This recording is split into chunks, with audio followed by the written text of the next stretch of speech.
Deadly riots over the government's plan to avoid defaulting on its loans. Is that the unemployment keeps rising, and it has to keep rising just because we have an excess supply of goods, which is this is all borrowed money that our and that debt is owned by banks in other countries. Still over right here at home. In the form of a convenient personal loan. Filter cigarette that delivers the taste, and 45 malt liquor. Are you hot? Quite some time ago, by a second, America is sponsoring I first learned it from my grandmother. Now, my grandmother was a wonderful person. She taught me how to play the game Monopoly. She understood that the name of the game is to acquire. She would accumulate everything she could, and eventually she became the master of the board. And then she would always say the same thing to me. She'd look at me and she'd say, "One day, you'll learn to play the game." One summer, I played Monopoly almost every day, all day long. And that summer, I learned to play the game. I came to understand the only way to win is to make a total commitment to acquisition. I came to understand that money and possessions, that's the way that you keep score. And by the end of that summer, I was more ruthless than my grandmother. I was ready to bend the rules if I had to win that game. And I sat down with her to play that fall. I took everything she had. I watched her give her last dollar and quit in utter defeat. And then she had one more thing to teach me. Then she said, "Now it all goes back in the box." All those houses and hotels, all the railroads and utility companies, all that property and all that wonderful money. Now it all goes back in the box. None of it was really yours. You got all heated up about it for a while. But it was around a long time before you sat down at the board. And it will be here after you're gone. Players come and players go. Houses and cars, titles and clothes, even your body. Because the fact is that everything I clutch and consume and hoard is going to go back in the box, and I'm going to lose it all. You have to ask yourself, when you finally get the ultimate promotion, when you've made the ultimate purchase, when you buy the ultimate home, when you have stored up financial security and climbed the ladder of success to the highest rung you can possibly climb it, and the thrill wears off, and it will wear off, then what? How far do you have to walk down that road before you see where it leads? Surely you understand, it'll never be enough. So you have to ask yourself the question, what matters?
When I was a young man, growing up in New York City, I refused to pledge allegiance to the flag. Of course, I was sent to the principal's office, and he asked me, "Why don't you want to pledge allegiance? Everybody does." I said, "Everybody once believed the earth was flat, but that doesn't make it so." I explained that America owed everything it has to other cultures and other nations, and that I would rather pledge allegiance to the earth and everyone on it. Needless to say, it wasn't long before I left school entirely, and I set up a lab in my bedroom. There I began to learn about science and nature. I realized then that the universe is governed by laws, and that the human being, along with society itself, was not exempt from these laws. Then came the crash of 1929, which began what we now call the Great Depression. I found it difficult to understand why millions were out of work, homeless, starving, while all the factories were sitting there. The resources were unchanged. It was then that I realized that the rules of the economic game were inherently invalid. Shortly after came World War II, where various nations took turns systematically destroying each other. I later calculated that all the destruction and wasted resources spent on that war could have easily provided for every human need on the planet. Since that time, I have watched humanity set the stage for its own extinction. I have watched as the precious finite resources are perpetually wasted and destroyed in the name of profit and free markets. I have watched the social values of society be reduced into a base artificiality of materialism and mindless consumption. And I have watched as the monetary powers control the political structure of supposedly free societies. I'm 94 years old now, and I'm afraid my disposition is the same as it was 75 years ago. This shit's got to go.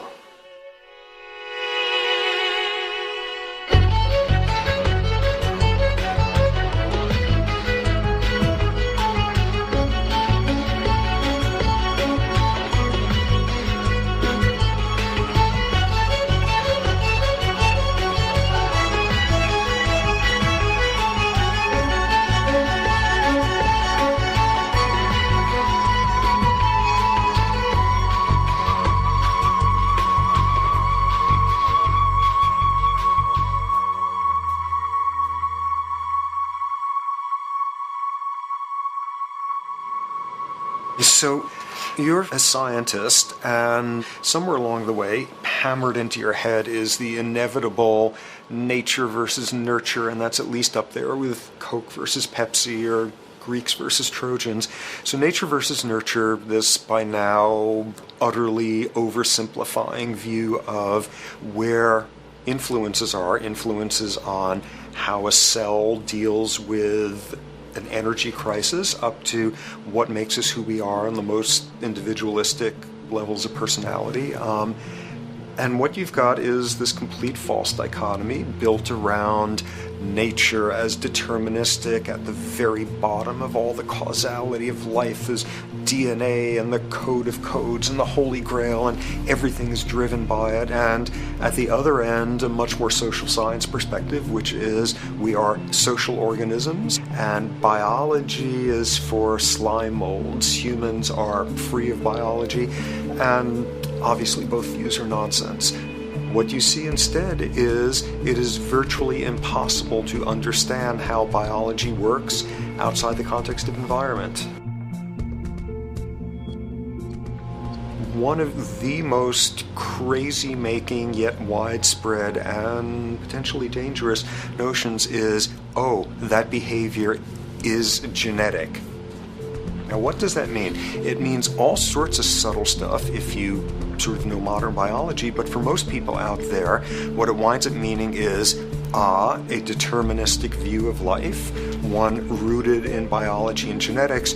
Genes equal things that can't be changed.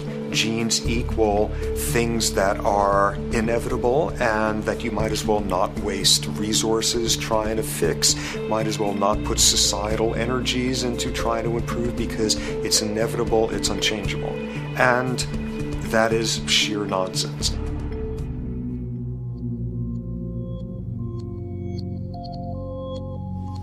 It is widely thought that conditions like ADHD are genetically programmed, conditions like schizophrenia are genetically programmed. The truth is the opposite.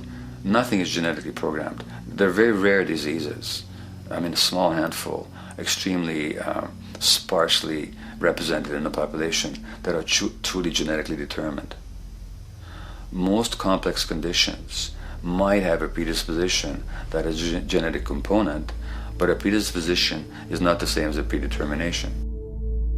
The whole search for the source of diseases in the genome was doomed to failure before anybody even thought of it, because most diseases are not genetically predetermined. Heart disease, cancer, strokes, rheumatoid conditions, autoimmune conditions in general, mental health conditions, addictions, these are none of them genetically determined.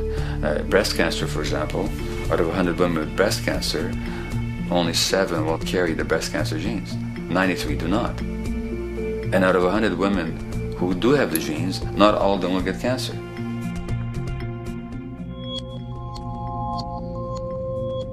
Genes are not just things that make us behave in a particular way regardless of our environment. Genes give us different ways of responding to our environment. And in fact, it looks as if some of the early childhood influences of a kind of child rearing affects gene expression, actually turning on and off different genes to put you on a different developmental track, which may suit the kind of world you've got to deal with. So, for example, a study done in Montreal with suicide victims looked at autopsies of the brains of these people. And it turned out that if a suicide victim, these are usually young adults, had been abused as children, the abuse actually caused a genetic change in the brain that was absent in the brains of people who had not been abused. That's an epigenetic effect. Epi means on top of, so that the epigenetic influence is what happens environmentally to either activate or deactivate certain genes. In New Zealand, there's a study that was done in a town called Dunedin, in which a few thousand individuals were studied from birth up to into their 20s.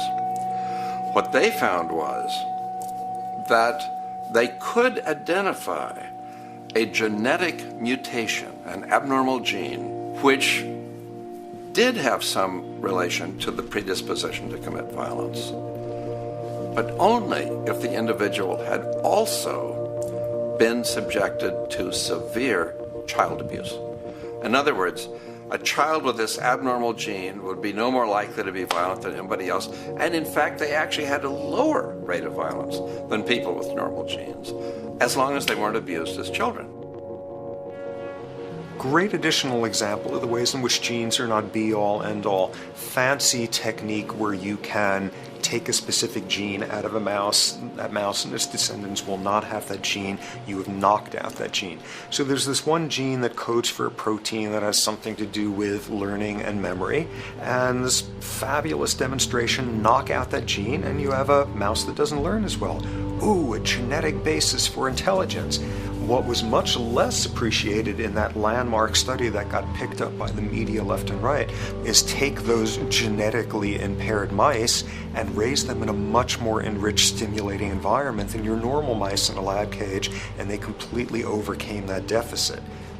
So when one says in a contemporary sense that, oh, this behavior is genetic, to the extent that that's even a valid sort of phrase to use, what you're saying is there is a genetic contribution to how this organism responds to environment. Genes may influence the readiness with which an organism will deal with a certain environmental challenge. That's not the version most people have in their minds. And not to be too soapboxing, but run with the old sort of version of it's genetic, and it's not that far from a history of eugenics and things of that sort. It's a widespread misconception, and it's a potentially fairly dangerous one. One reason that the sort of biological explanation for violence, one reason that hypothesis is potentially dangerous, it's not just misleading, it can really do harm, is because if you believe that, you could very easily say, well, there's nothing we can do to change the predisposition people have to becoming violent. All we can do if somebody becomes violent is punish them, lock them up or execute them. But we don't need to worry about changing the social environment or the social preconditions that may lead people to become violent, because that's irrelevant. The genetic argument allows us the luxury of ignoring past and present historical and social factors. And in the words of Louis Menand, he wrote in the New Yorker, very astutely, he said, "It's all in the genes, an explanation for the way things are that does not threaten the way things are. Why should someone feel unhappy or engage in antisocial behavior when that person is living in the freest and most prosperous nation on earth? It can't be the system. There must be a flaw in the wiring somewhere," which is a good way of putting it. So the genetic argument is simply a cop-out, which allows us to ignore the social and economic and political factors that in fact underlie many troublesome behaviors.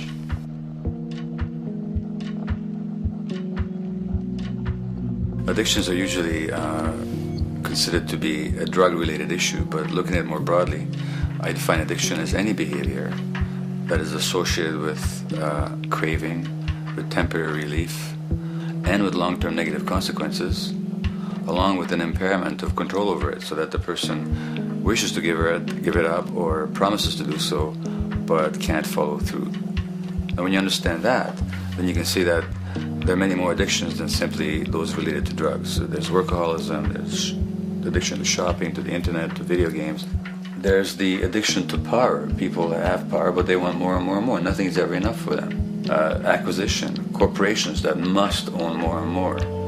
The addiction to oil, or at least to the wealth and to the products made accessible to us by oil. Look at the negative consequences on the environment.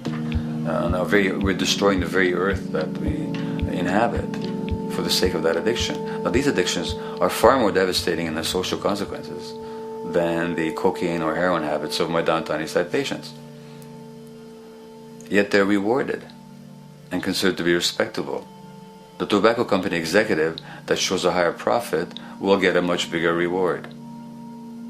He doesn't face any negative consequences legally or otherwise. In fact, he's a respected member of the board of several other corporations.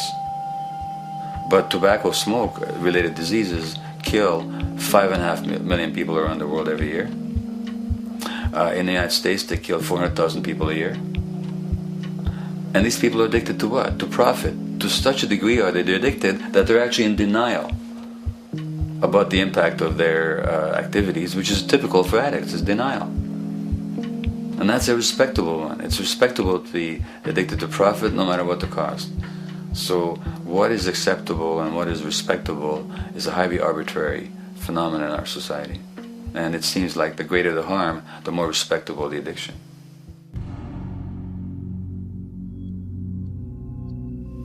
There's a general myth that drugs in themselves are addictive. In fact, the war on drugs is predicated on the idea that if you interdict the sources of drugs, you can deal with addiction that way. Now, if we understand addiction in a broader sense, we see that nothing in itself is addictive. No substance, no drug is by itself addictive, and no behavior is by itself addictive. Many people can go shopping without becoming shopaholics. Not everybody becomes a food addict. Not everyone who drinks a glass of wine becomes an alcoholic. So the real issue is what makes people susceptible, because it's the combination of a susceptible individual and to potentially addictive substance or behavior that actually then makes for full flowering of addiction. In short, it's not the drug that's addictive, it's the question of the susceptibility of the individual to being addicted to a particular substance or behavior. If we wish to understand what then makes some people susceptible, we actually have to look at their life experience. The old idea, although it's old, but it's still broadly held, that addictions are due to some genetic cause is simply scientifically untenable. What the case is actually is that certain life experiences make people susceptible. Life experiences that not only shape the person's personality and psychological needs, but also their very brains in certain ways. And that process begins in utero.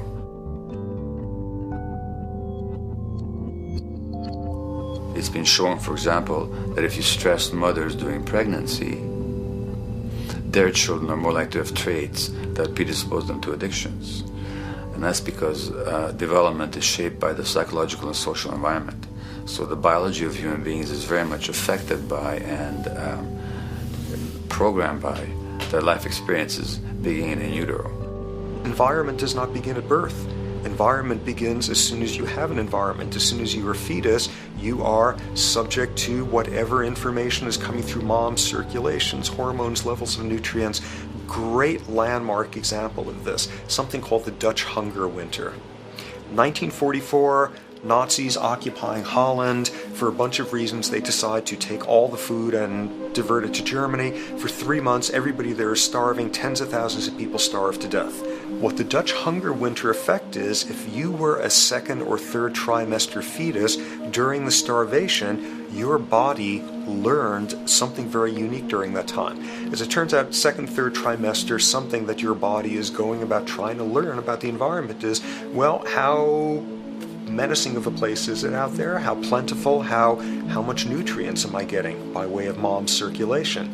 Be a fetus who is starving during that time, and your body programs forever after to be really, really, really stingy with your sugar and fat, and what you do is you store every bit of it.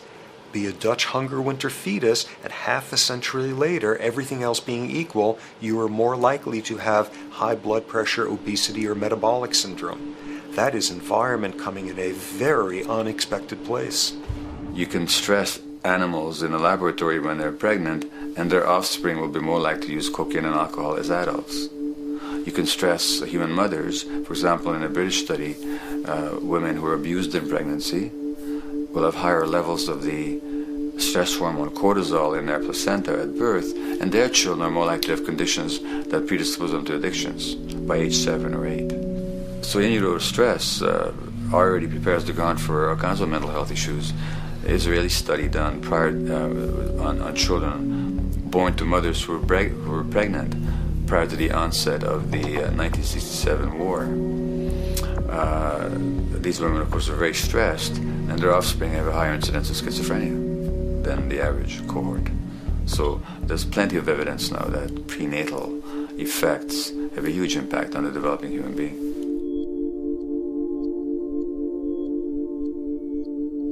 The point about human development, and specifically human brain development, is that it occurs mostly under the impact of the environment and mostly after birth.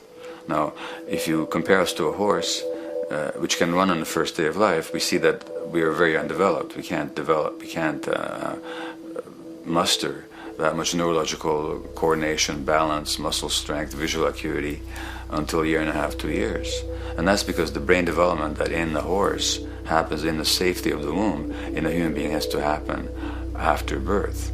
And that has to do with simple evolutionary logic. As the head gets larger, which is what makes us into human beings, the burgeoning of the forebrain is what creates the human species, actually. At the same time, we walk on 2 legs, so our pelvis narrows to accommodate that. So now we have a narrower pelvis, a larger head. Bingo, we have to be born prematurely. And that means that the brain development that in other animals occurs in utero, in us, occurs after birth. And much of that under the impact of the environment. And the concept of neural Darwinism simply means that the circuits that get the appropriate input from the environment will develop optimally, and the ones that don't will either not develop optimally or perhaps not at all. If you take a child with perfectly good eyes at birth and you put him in a dark room for 5 years, he'll be blind thereafter for the rest of his life, because the circuits of vision require light waves for their development. And without that, even the rudimentary circuits present and active at birth will atrophy and die, and new ones will not develop.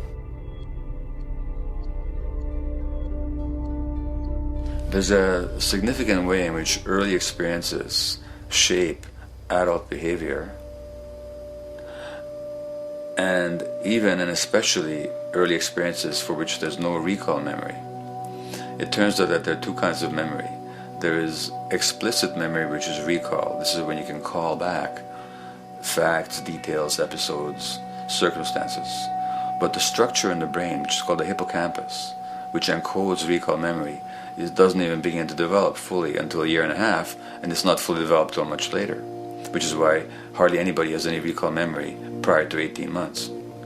But there's another kind of memory, which is called implicit memory, which is in fact an emotional memory, where the emotional impact and the interpretation that the child makes of those emotional experiences is ingrained in the brain in the form of nerve circuits ready to fire without specific recall. So to give you a clear example, people who are adopted have a lifelong sense of rejection very often. They can't recall the adoption, they can't recall the separation of a birth mother, because there's nothing there to recall with. But the emotional memory of separation and rejection is deeply embedded in their brains. Hence, they're much more likely to experience a sense of rejection and a great emotional upset when they perceive themselves as being rejected than other people. That's not unique to people who are adopted, but it's particularly strong in them because of this function of implicit memory. People who are addicted, given that they, according to all the research literature, certainly in my experience, the hardcore addicts virtually were all significantly abused as children or suffered severe emotional loss. Their emotional or implicit memories are those of a world that's not safe and not helpful, caregivers who are not to be trusted, and relationships that are not safe enough to open up to vulnerably. And hence their responses tend to be to keep themselves separate from really intimate relationships, not to trust caregivers, doctors and other people who are trying to help them, and generally see the world as an unsafe place. And that's strictly a function of implicit memory, which sometimes has to do with incidents they don't even recall.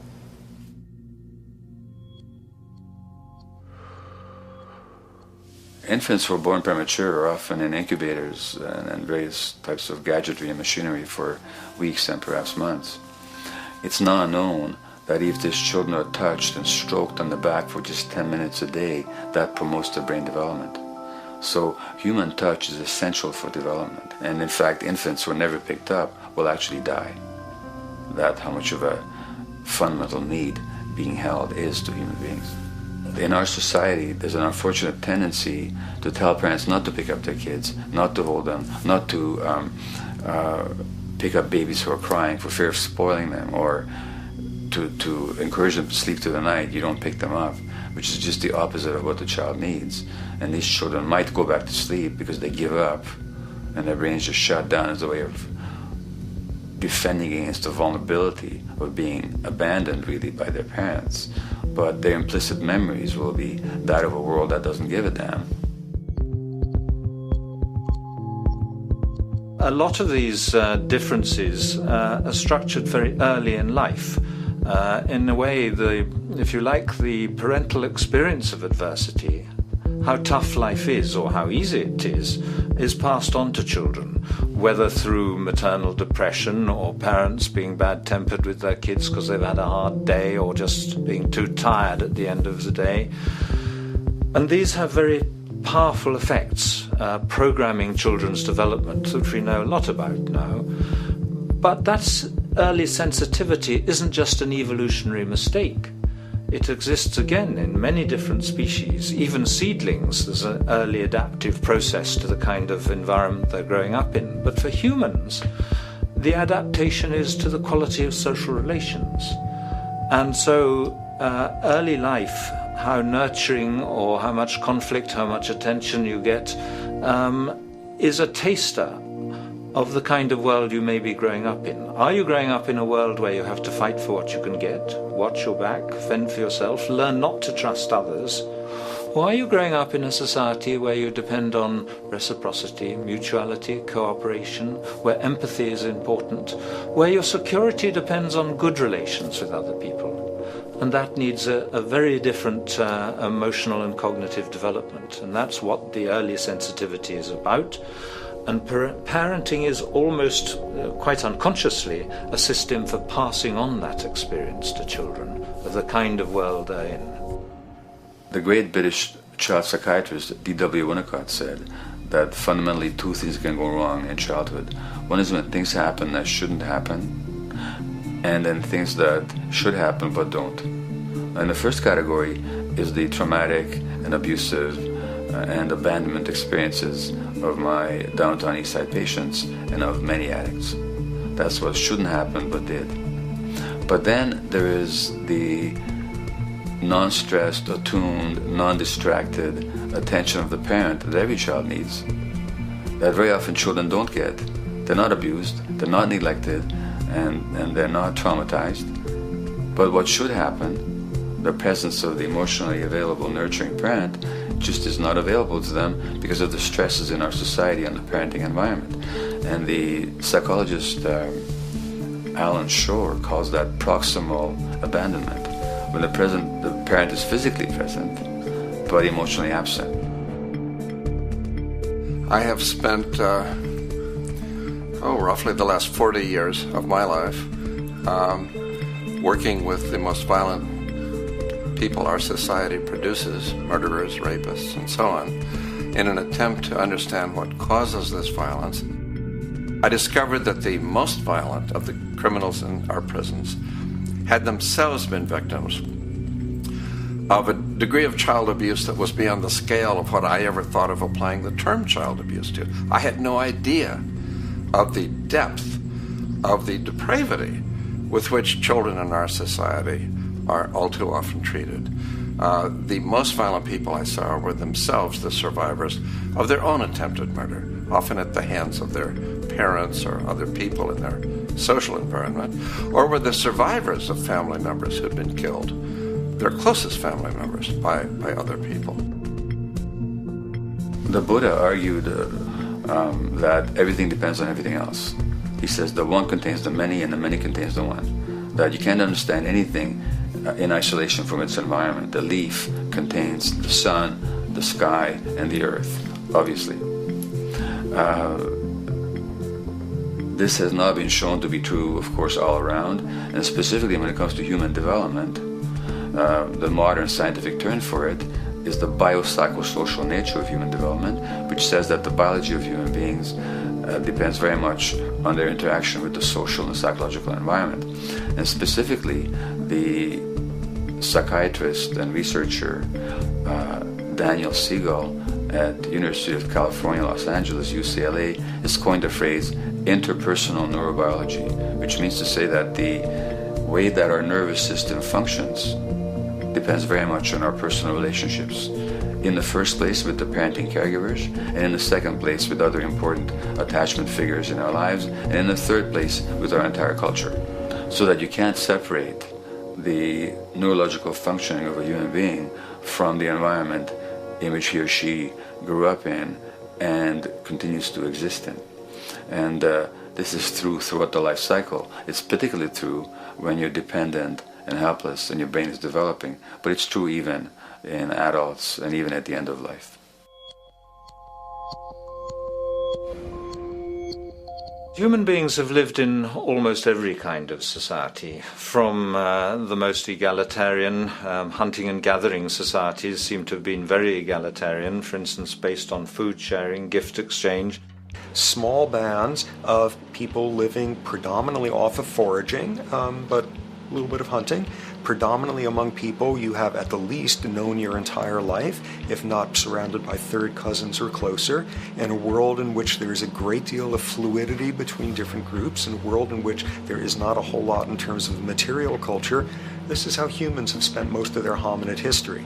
And no surprise, that makes for a very different world. One of the things you get as a result of that is far less violence. Organized group violence is not something that occurred at that time of human history, and that seems quite clear. So where did we go wrong? Violence is not universal. It's not symmetrically distributed throughout the human race. There is a huge variation in the amount of violence in different societies. There are some societies that have virtually no violence. There are others that destroy themselves. Some of the Anabaptist religious groups that are complete, strict pacifists, like the Amish, the Mennonites, the Hutterites. Among some of these groups, the Hutterites, there are no recorded cases of homicide. During our major wars, like World War II, where people were being drafted, they would refuse to serve in the military. They would go to prison rather than serve in the military. In the kibbutzim in Israel, the level of violence is so low that the criminal courts there will often send violent offenders, people who've committed crimes, to live on the kibbutzim in order to learn how to live a nonviolent life, because that's the way people live there. So we are amply shaped by society. Our societies, in the broader sense, including our theological, our metaphysical, our linguistic influences, etc., our societies help shape us as to whether or not we think life is basically about sin or about beauty, whether the afterlife will carry a price for how we live our lives or if it's irrelevant. In a broad sort of way, different large societies could be termed as individualistic or collectivist, and you get very different people and different mindsets, and I suspect different brains coming along with that. We in America are in one of the most individualistic of societies, and capitalism being a system that allows you to go higher and higher up a potential pyramid, and the deal is it comes with fewer and fewer safety nets. By definition, the more stratified a society is, the fewer people you have as peers, the fewer people with whom you have symmetrical, reciprocal relationships, and instead all you have are differing spots and endless hierarchies. And a world in which you have few reciprocal partners is a world with a lot less altruism.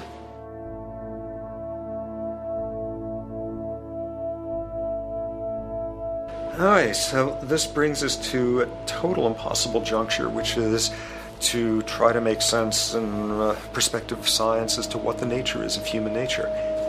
You know, on a certain level, the nature of our nature is not to be particularly constrained by our nature. We come up with more social variability than any species out there, more systems of belief, of styles of family structures, of ways of raising children. The capacity for variety that we have is extraordinary. In a society which is predicated on competition and really very often the ruthless exploitation of one human being by another, the profiteering of other people's problems, and very often the creation of problems for the purpose of profiteering, the ruling ideology will very often justify that behavior by appeals to some fundamental and unalterable human nature. So the myth in our society is that people are competitive by nature, and that they're individualistic, and that they're selfish. The real reality is quite the opposite. We have certain human needs. The only way that you can talk about human nature concretely is by recognizing that there's certain human needs. We have a human need for companionship and for close contact, to be loved, to be attached to be accepted, to be seen, to be received for who we are. If those needs are met, we develop into people who are compassionate and cooperative and who have empathy for other people. So the opposite that we often see in our society is in fact the distortion of human nature, precisely because so few people have their needs met. So yes, you can talk about a human nature, but only in the sense of basic human needs that are instinctively evoked, or I should say certain human needs that lead to certain traits if they are met, and a different set of traits if they're denied. So, when we recognize the fact that the human organism, which has a great deal of adaptive flexibility, allowing us to survive in many different conditions, is also rigidly programmed for certain environmental requirements or human needs, a social imperative begins to emerge. Just as our bodies require physical nutrients, the human brain demands positive forms of environmental stimulus at all stages of development, while also needing to be protected from other negative forms of stimulus. And if things that should happen do not, or if things that shouldn't happen do, it is now apparent that the door can be opened for not only a cascade of mental and physical diseases, but many detrimental human behaviors as well. So as we turn our perspective now outward and take account for the state of affairs today, we must ask the question, is the condition we have created in the modern world actually supporting our health? Is the bedrock of our socioeconomic system acting as a positive force for human and social development and progress? Or is the foundational gravitation of our society actually going against the core evolutionary requirements needed to create and maintain our personal and social well-being?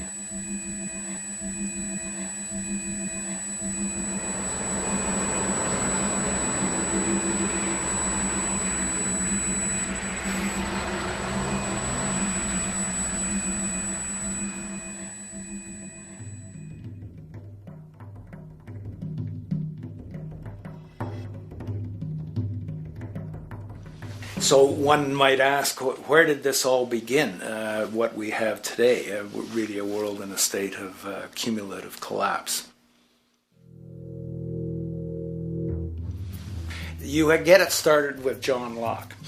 And John Locke introduces property, and he has three provisos for just private right and property. And the three provisos are that there must be enough left over for others, and that you must not let it spoil, and that you, most of all, must mix your labor with it.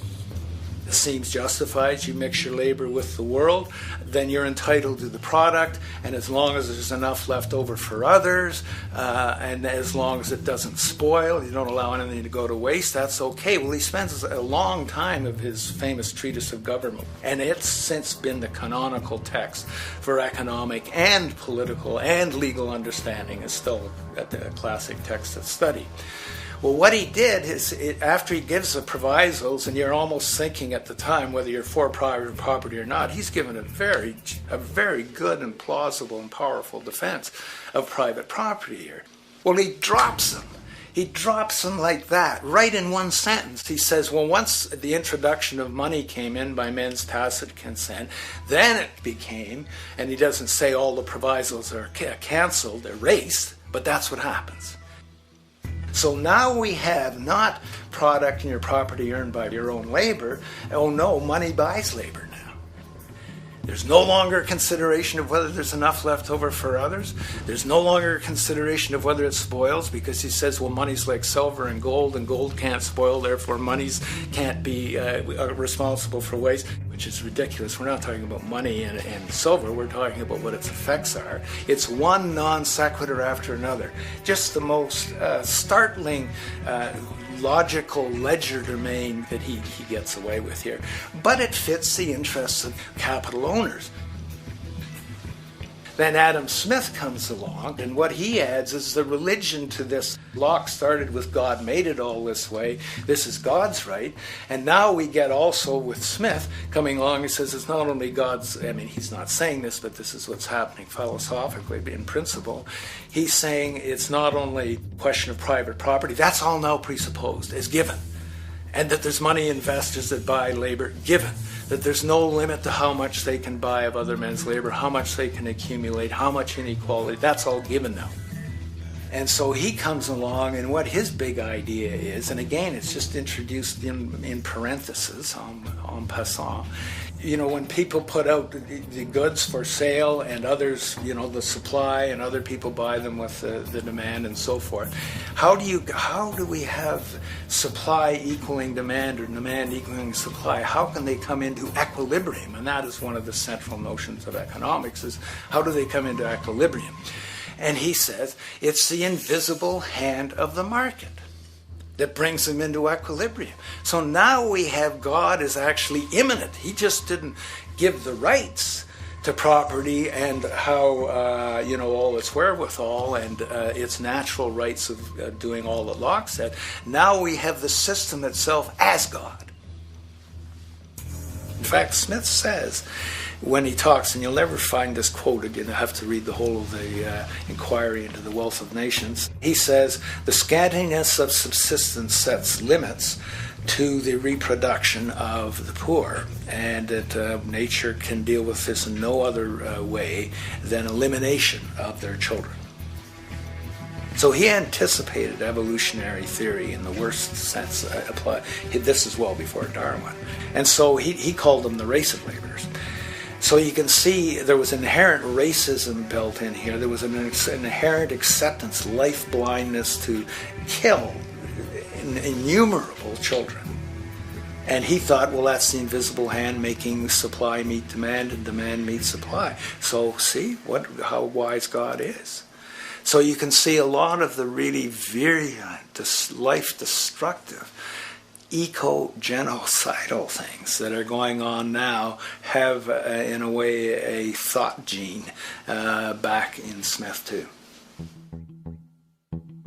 When we reflect on the original concept of the so-called free market capitalist system, as initiated by early economic philosophers such as Adam Smith, we see that the original intent of a market was based around real, tangible, life-supporting goods for trade.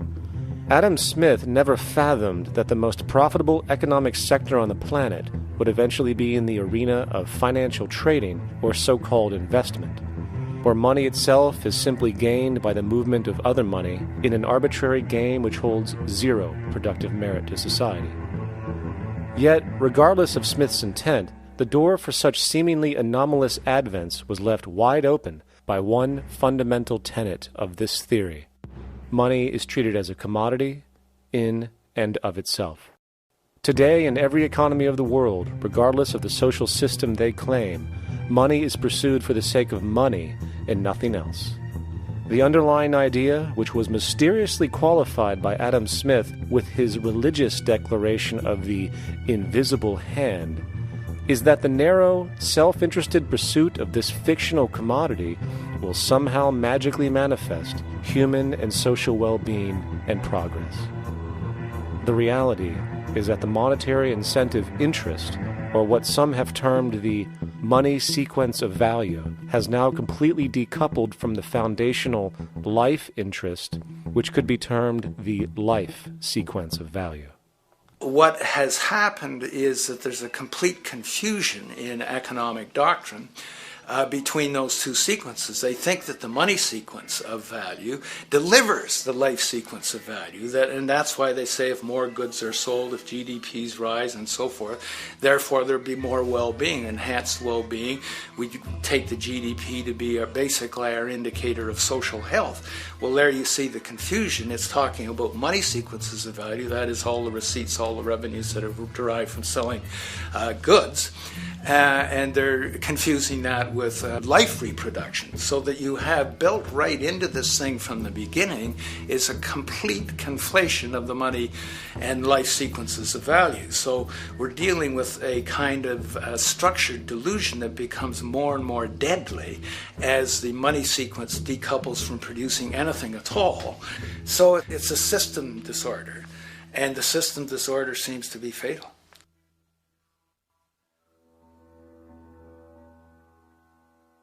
In society today, you seldom hear anyone speak of the progress of their country or society in terms of their physical well-being, state of happiness, trust, or social stability.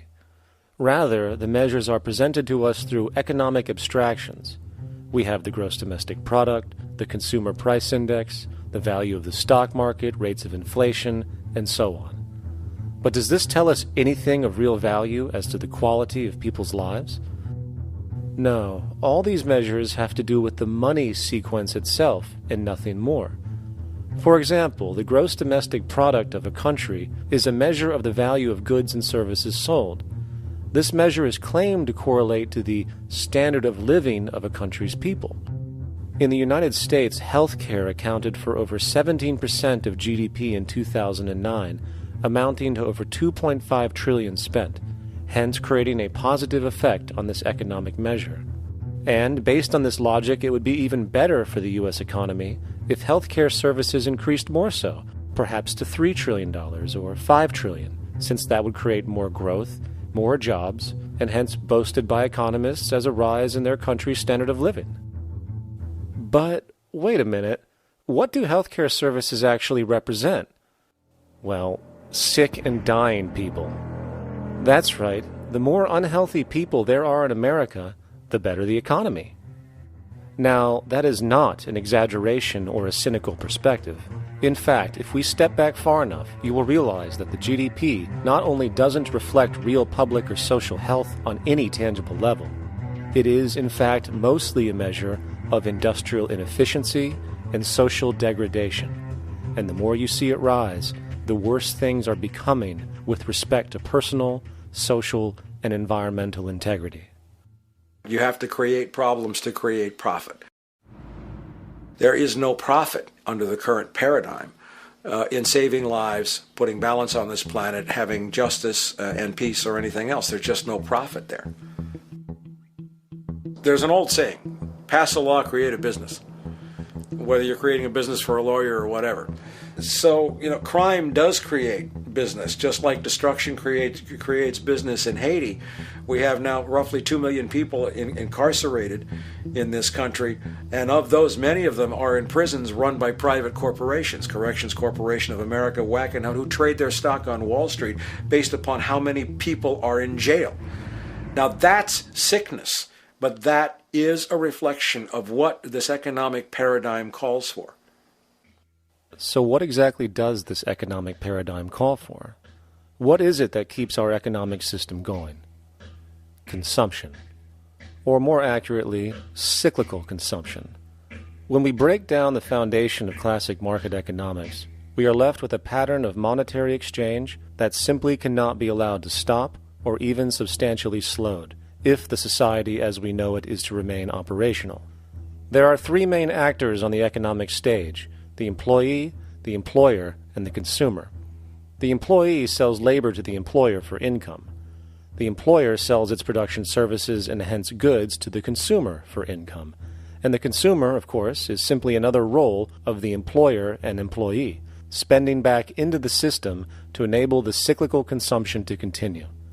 In other words, the global market system is based on the assumption that there will always be enough product demand in society to move enough money around at a rate which can keep the consumption process going.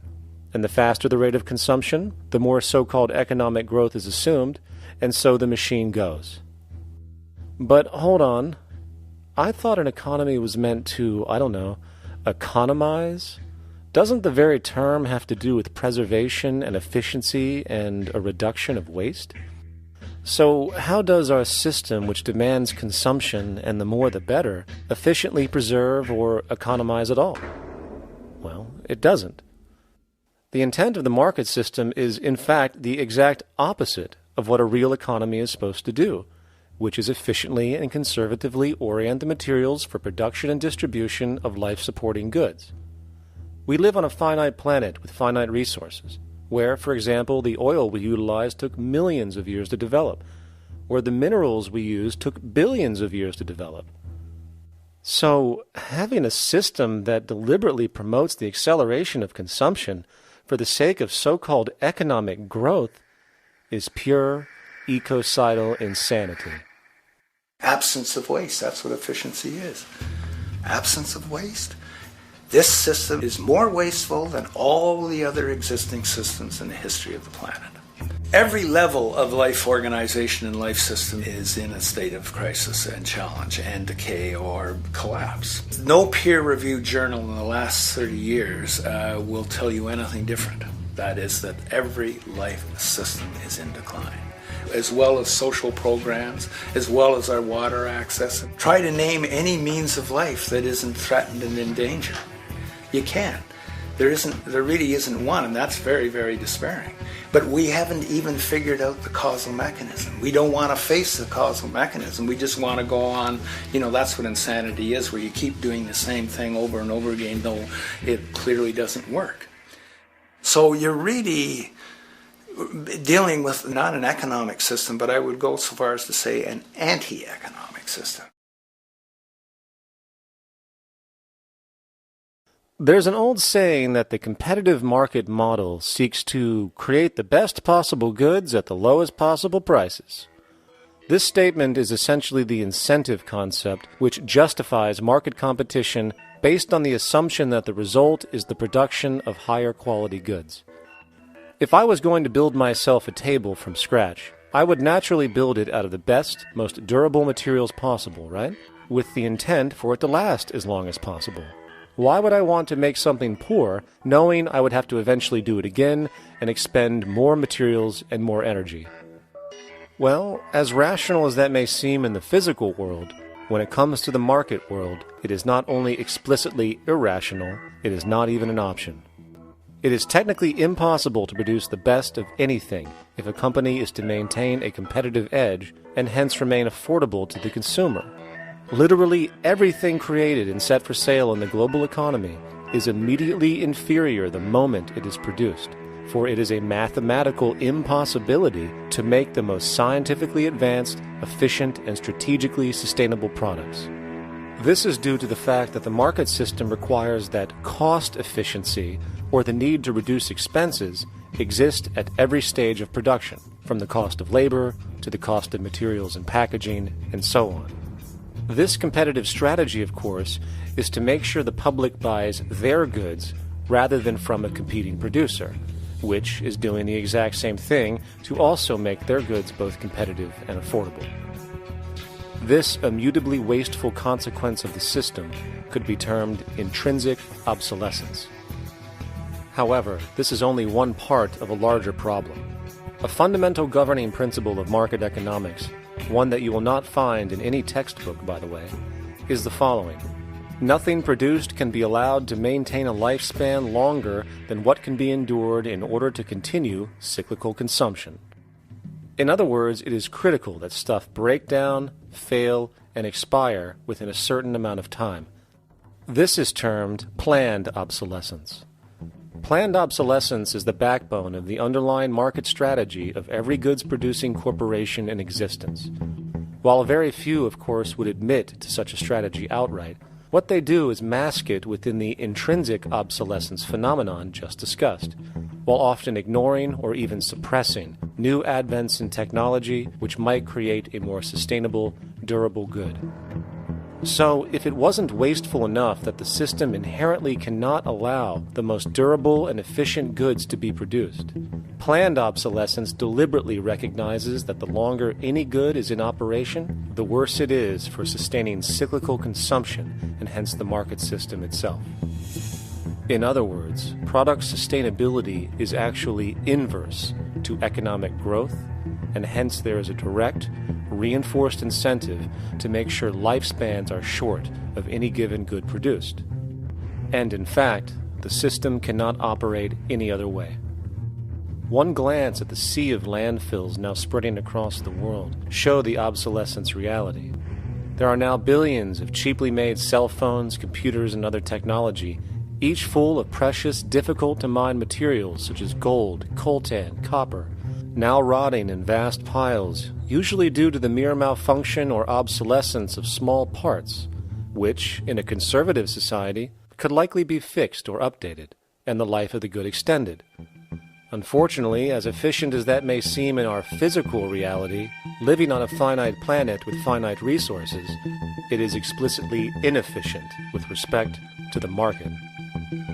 To put it into a phrase, efficiency, sustainability, and preservation are the enemies of our economic system. Likewise, just as physical goods need to be constantly produced and reproduced, regardless of their environmental impact, the service industry operates with an equal rationale. The fact is, there is no monetary benefit to resolving any problems which are currently being serviced. At the end of the day, the last thing the medical establishment really wants is the curing of diseases such as cancer, which would eliminate countless jobs and trillions in revenue. And since we're on the subject, crime and terrorism in this system are good. Well, at least economically, for it is employing police, generating high-valued commodities for security, not to mention the value of prisons that are privately owned for profit. And how about war? The war industry in America is a huge driver of GDP, one of the most profitable industries, producing weapons of death and destruction. The favorite game of this industry is to blow things up and then go and rebuild them for profit. We saw this with the windfall billion-dollar contracts made from the Iraq War. The bottom line is that socially negative attributes of society have become positively rewarded ventures for industry, and any interest in problem resolution or environmental sustainability and conservation is intrinsically counter to economic sustainability. And this is why, every time you see the GDP rise in any country, you are witnessing an increase in necessity, whether real or contrived. And by definition, a necessity is rooted in inefficiency. Hence, increased necessity means increased inefficiency. The American dream is based on rampant consumerism. It is based upon the fact that mainstream media, and especially commercial advertising, all corporations who need this infinite growth have convinced us or brainwashed most people in America, and hence the world, that we have to have X number of material possessions and the possibility of gaining infinitely more material possessions in order to be happy. That's just not true. So why do people continue to buy in this way, which is ultimately eco-genocidal in its systemic effects cumulatively? And it just is classical operant conditioning. You simply put inputs of conditioning into the organism, and you have outputs of desired behaviors or goals or objectives. And it has all the resources of technology. And they boast about how they get into the minds of infants. What they hear is already making them conditioned to the brand. Then you see, well, that's how people have been such fools, in a way they've been taught to be fools. It's a value system disorder. You know, if there is any testament to the plasticity of the human mind, if there is any proof to how malleable human thought is and how easily conditioned and guided people can become based on the nature of their environmental stimulus and what it reinforces, the world of commercial advertising is the proof. You have to stand in awe at the level of brainwashing where these programmed robots known as consumers wander the landscape only to walk into a store and spend, say, $4,000 on a handbag that likely costs $10 to make in a sweatshop overseas, only for the brand status it supposedly represents in the culture.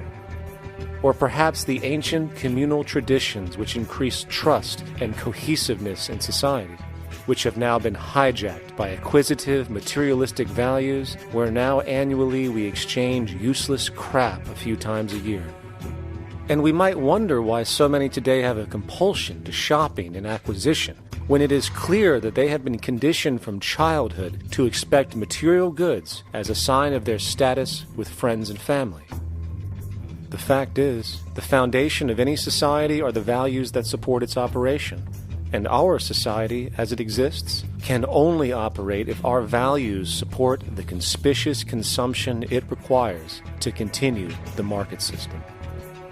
75 years ago, consumption in America and much of the First World was half of what we see today per person. Today's new consumer culture has been manufactured and imposed due to the very real need for higher and higher levels of consumption. And this is why most corporations now spend more money on advertising than the actual process of product creation itself. They work diligently to create a false need for you to fill, and it happens to work. Economists are in fact not economists at all. They're propagandists of money value. And you'll find that all their models basically get down to token exchanges that are to the profit of one side or both sides or whatever, but they're completely disconnected from the actually existing world of reproduction. In Ohio, an old man failed to pay his electric bill. You may be familiar with the case. And the electric company turned off the electricity and he died. The reason they turned it off was because it wouldn't have been profitable for them to keep it on because he didn't pay his bill. Do you believe that was right? The responsibility really lies not on the electric company for turning it off, but on those of this man's neighbors and friends and associates who are not charitable enough to enable him as an individual to meet the electric bill. Did I hear that right? Did he just say the death of a man caused by not having money was the responsibility of other people, or in effect, charity? Well then, I guess we're going to need a whole lot of infomercials, little miserable coin slot donations for bodega counters, and a bunch of pickle jars for the billion people now starving to death on this planet because of the very system Milton Friedman promotes. Whether you are dealing with the philosophies of Milton Friedman, F.A. Hayek, John Maynard Keynes, Ludwig von Mises, or any other major market economist, the basis of rationale rarely leaves the money sequence. It is like a religion. Consumption analysis, stabilization policies, deficit spending, aggregate demand.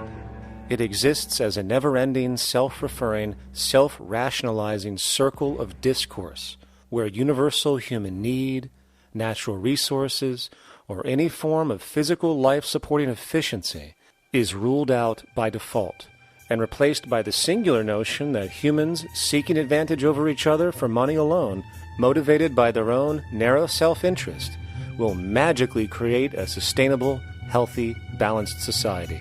There is no life coordinate in this whole theory, this whole doctrine. What are they doing? What are they doing? What they're doing is tracking money sequences.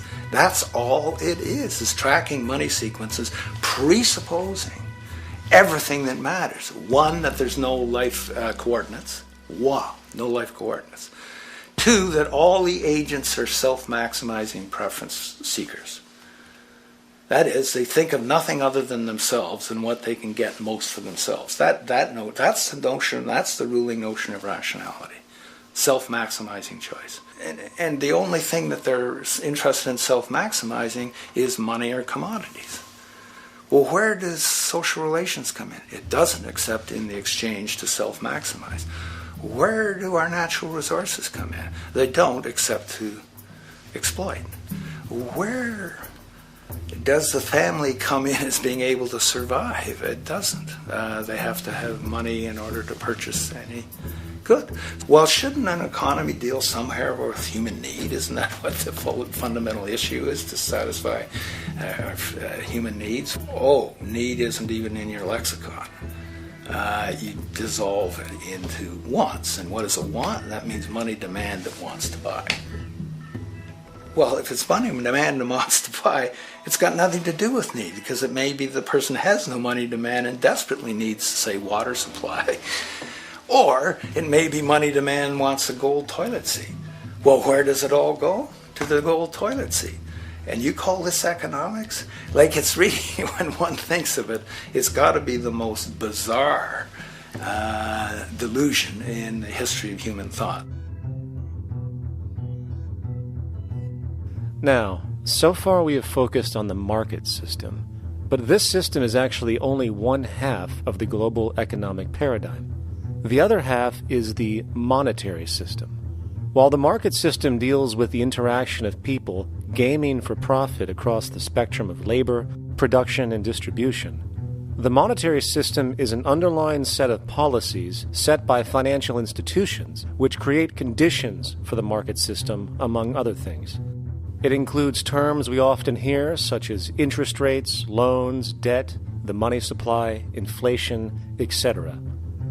And while you might want to pull your hair out listening to the gibberish coming from the monetary economists, modest preemptive actions can obviate the need of more drastic actions at a later date. The nature and effect of this system is actually quite simple. Our economy has, or the global economy has, three basic things that govern it. One is fractional reserve banking, banks printing money out of nothing. It's also based upon compound interest. When you borrow money, you have to pay back more than you borrowed, which means that you, in effect, create money out of thin air, again, which has to be serviced by creating still more money. We live in an infinite growth paradigm. The economic paradigm we live in now is a Ponzi scheme. It's nothing grows forever. It's not possible. As a great psychologist James Hillman wrote, the only thing that grows in a human body after a certain age is cancer. It's not just the amount of money that has to keep growing, it's the amount of consumers. Consumers to borrow money at interest to generate more money, and obviously that's not possible on a finite planet. People are basically vehicles to just create money, which must create more money to keep the whole thing from falling apart, which is what's happening right now. There are really only two things anyone needs to know about the monetary system. 1. All money is created out of debt. Money is monetized debt, whether it materialized from treasury bonds, home loan contracts, or credit cards. In other words, if all outstanding debt was to be repaid right now, there would not be $1 in circulation. And 2, interest is charged on virtually all loans made, and the money needed to pay back this interest does not exist in the money supply outright. Only the principal is created by the loans, and the principal is the money supply. So, if all this debt was to be repaid right now, not only would there not be $1 left in circulation, there would also be a gigantic amount of money owed that is literally impossible to pay back, for it does not exist. The consequence of all of this is that two things are inevitable: inflation and bankruptcy. As far as inflation, this can be seen as an historical trend in virtually every country today, and easily tied to its cause, which is the perpetual increase of the money supply, which is required to cover the interest charges and keep the system going. As far as bankruptcy, it comes in the form of debt collapse. This collapse will inevitably occur with a person, a business, or a country, and typically happens when the interest payments are no longer possible to make. But there is a bright side to all of this. Well, at least in terms of the market system, because debt creates pressure. Debt creates wage slaves. A person in debt is much more likely to take a low wage than a person who isn't, hence becoming a cheap commodity. So it's great for the corporations to have a pool of people that have no financial mobility. But hey, that same train of thought also goes for entire countries. The World Bank and the International Monetary Fund, which mostly serve as proxies for transnational corporate interests, give gigantic loans to troubled countries at very high interest rates.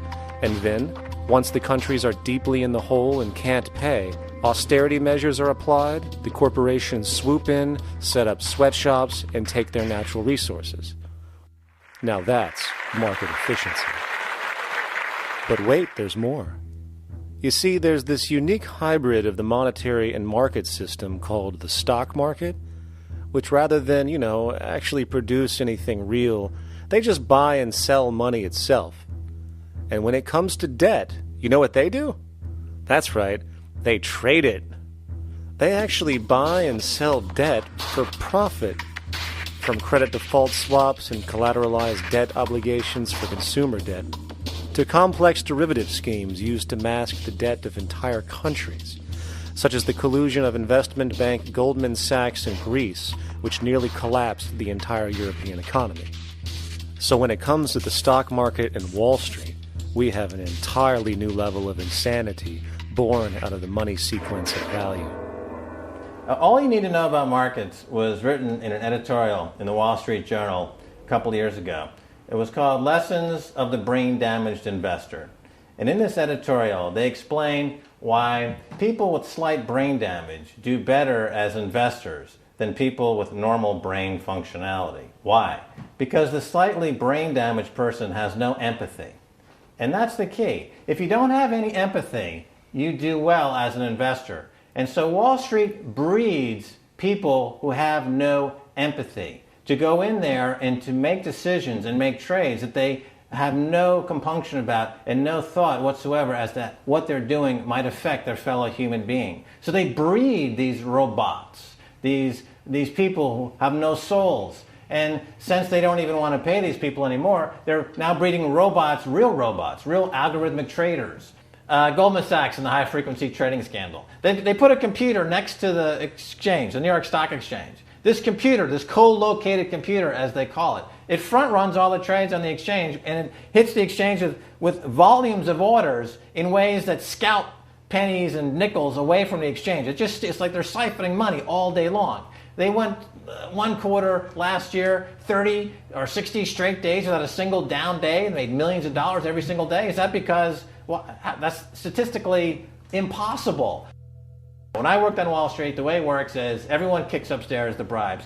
The brokers bribe to the office manager bribes to the regional sales manager bribes to the national sales manager. It's a common understanding. At Christmas, who gets the biggest bonus at Christmas in an average brokerage office? The compliance officer.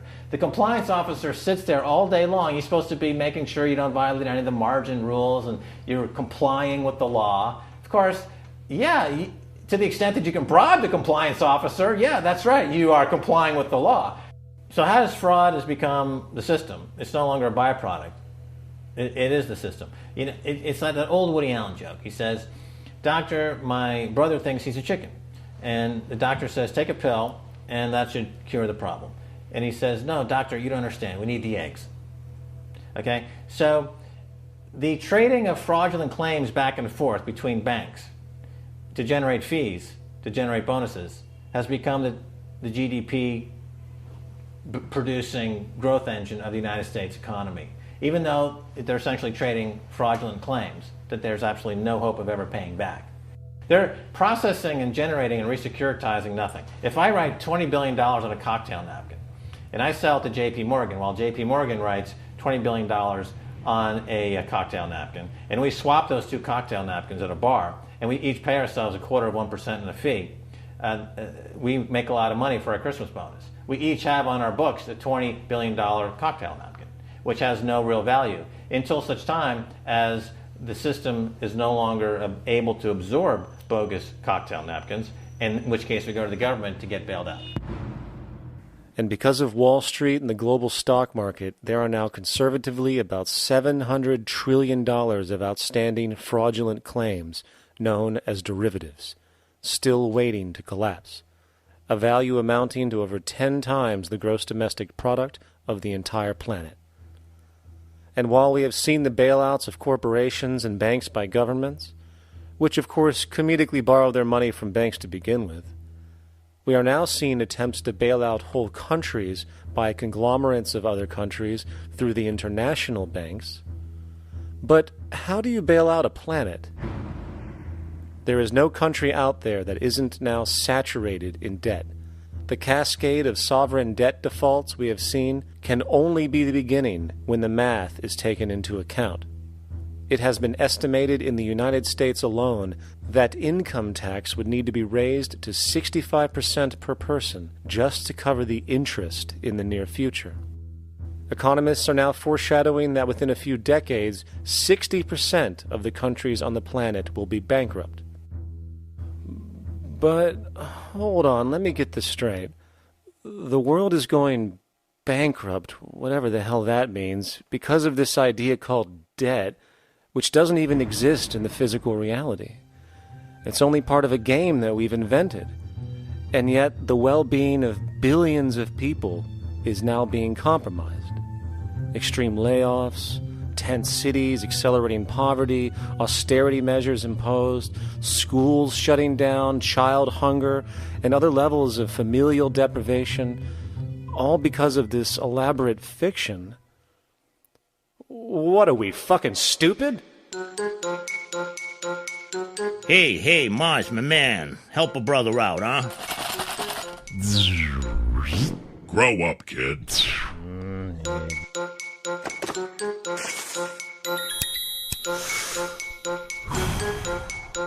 Saturn, what's up, man? You remember that smoking nebula I hooked you up with a while back? Listen, Earth, we're getting really tired of you. You've been given everything, and yet you waste it all. You got plenty of resources, and you know it. Why don't you grow up and learn some responsibility, for Christ's sake? You're making your mother miserable.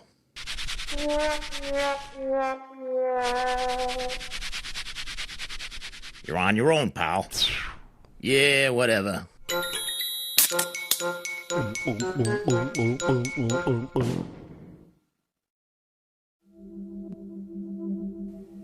Now, all of this considered, from the waste machine known as the market system to the debt machine known as the monetary system, hence creating the monetary market paradigm which defines the global economy today, there is one consequence that runs through the entire machine: inequality. Whether it is the market system which creates a natural gravitation towards monopoly and power consolidation, while also generating pockets of wealthy industries that tower over others regardless of utility, such as the fact that top hedge fund managers on Wall Street now take home over $300 million a year for contributing literally nothing, while a scientist looking for a cure for a disease trying to help humanity might make $60,000 a year if they're lucky. Or whether it is the monetary system, which has class division built right into its structure. For example, if I have $1 million to spare and I put it into a CD at 4% interest, I will make $40,000 a year. No social contribution, no nothing. However, if I'm a lower class person and have to take loans to buy my car or home, I am paying in interest, which, in abstraction, is going to pay that millionaire with the 4% CD. This stealing from the poor to pay the rich is a foundational, built-in aspect of the monetary system, and it could be labeled structural classism. Of course, historically, social stratification has always been deemed unfair, but obviously accepted overall as now 1% of the population owns 40% of the planet's wealth. But, material fairness aside, there is something else going on underneath the surface of inequality, causing an incredible deterioration in public health as a whole.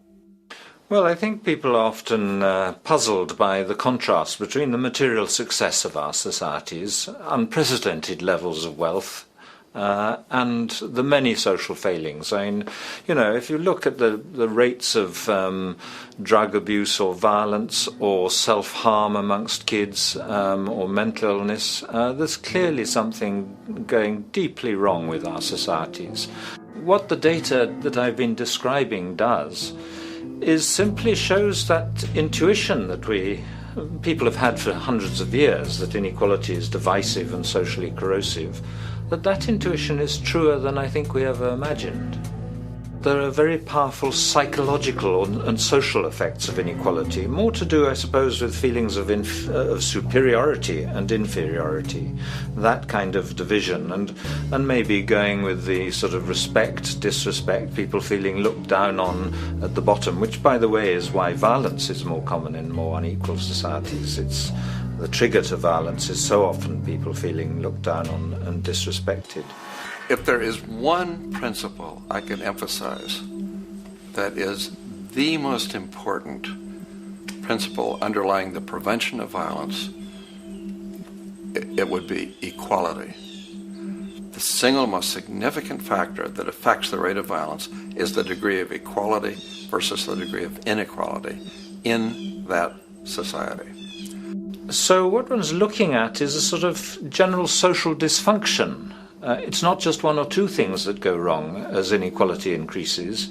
It seems to be everything, whether we're talking about crime or health or mental illness or whatever. One of the really disturbing findings out in public health there is never ever make the mistake of being poor or being born poor. Your health pays for it in endless sorts of ways, something known as the health socioeconomic gradient. As you move down from the highest strata in society in terms of socioeconomic status, every step down, health gets worse for umpteen different diseases.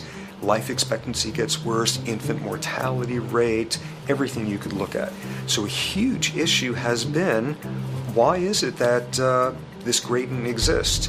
Totally simple, obvious answer, which is if you were chronically sick, you're not going to be very productive, so health causes drive socioeconomic differences. Not that in the slightest. On the very simple level that you could look at socioeconomic status of a 10-year-old, and that's going to predict something about their health decades later. So that's the direction of causality. Next one, what's it about? Oh, it's perfectly obvious. Poor people can't afford to go to the doctor. It's healthcare access. It's got nothing to do with that, because you see these same gradients in countries with universal healthcare, socialized medicine.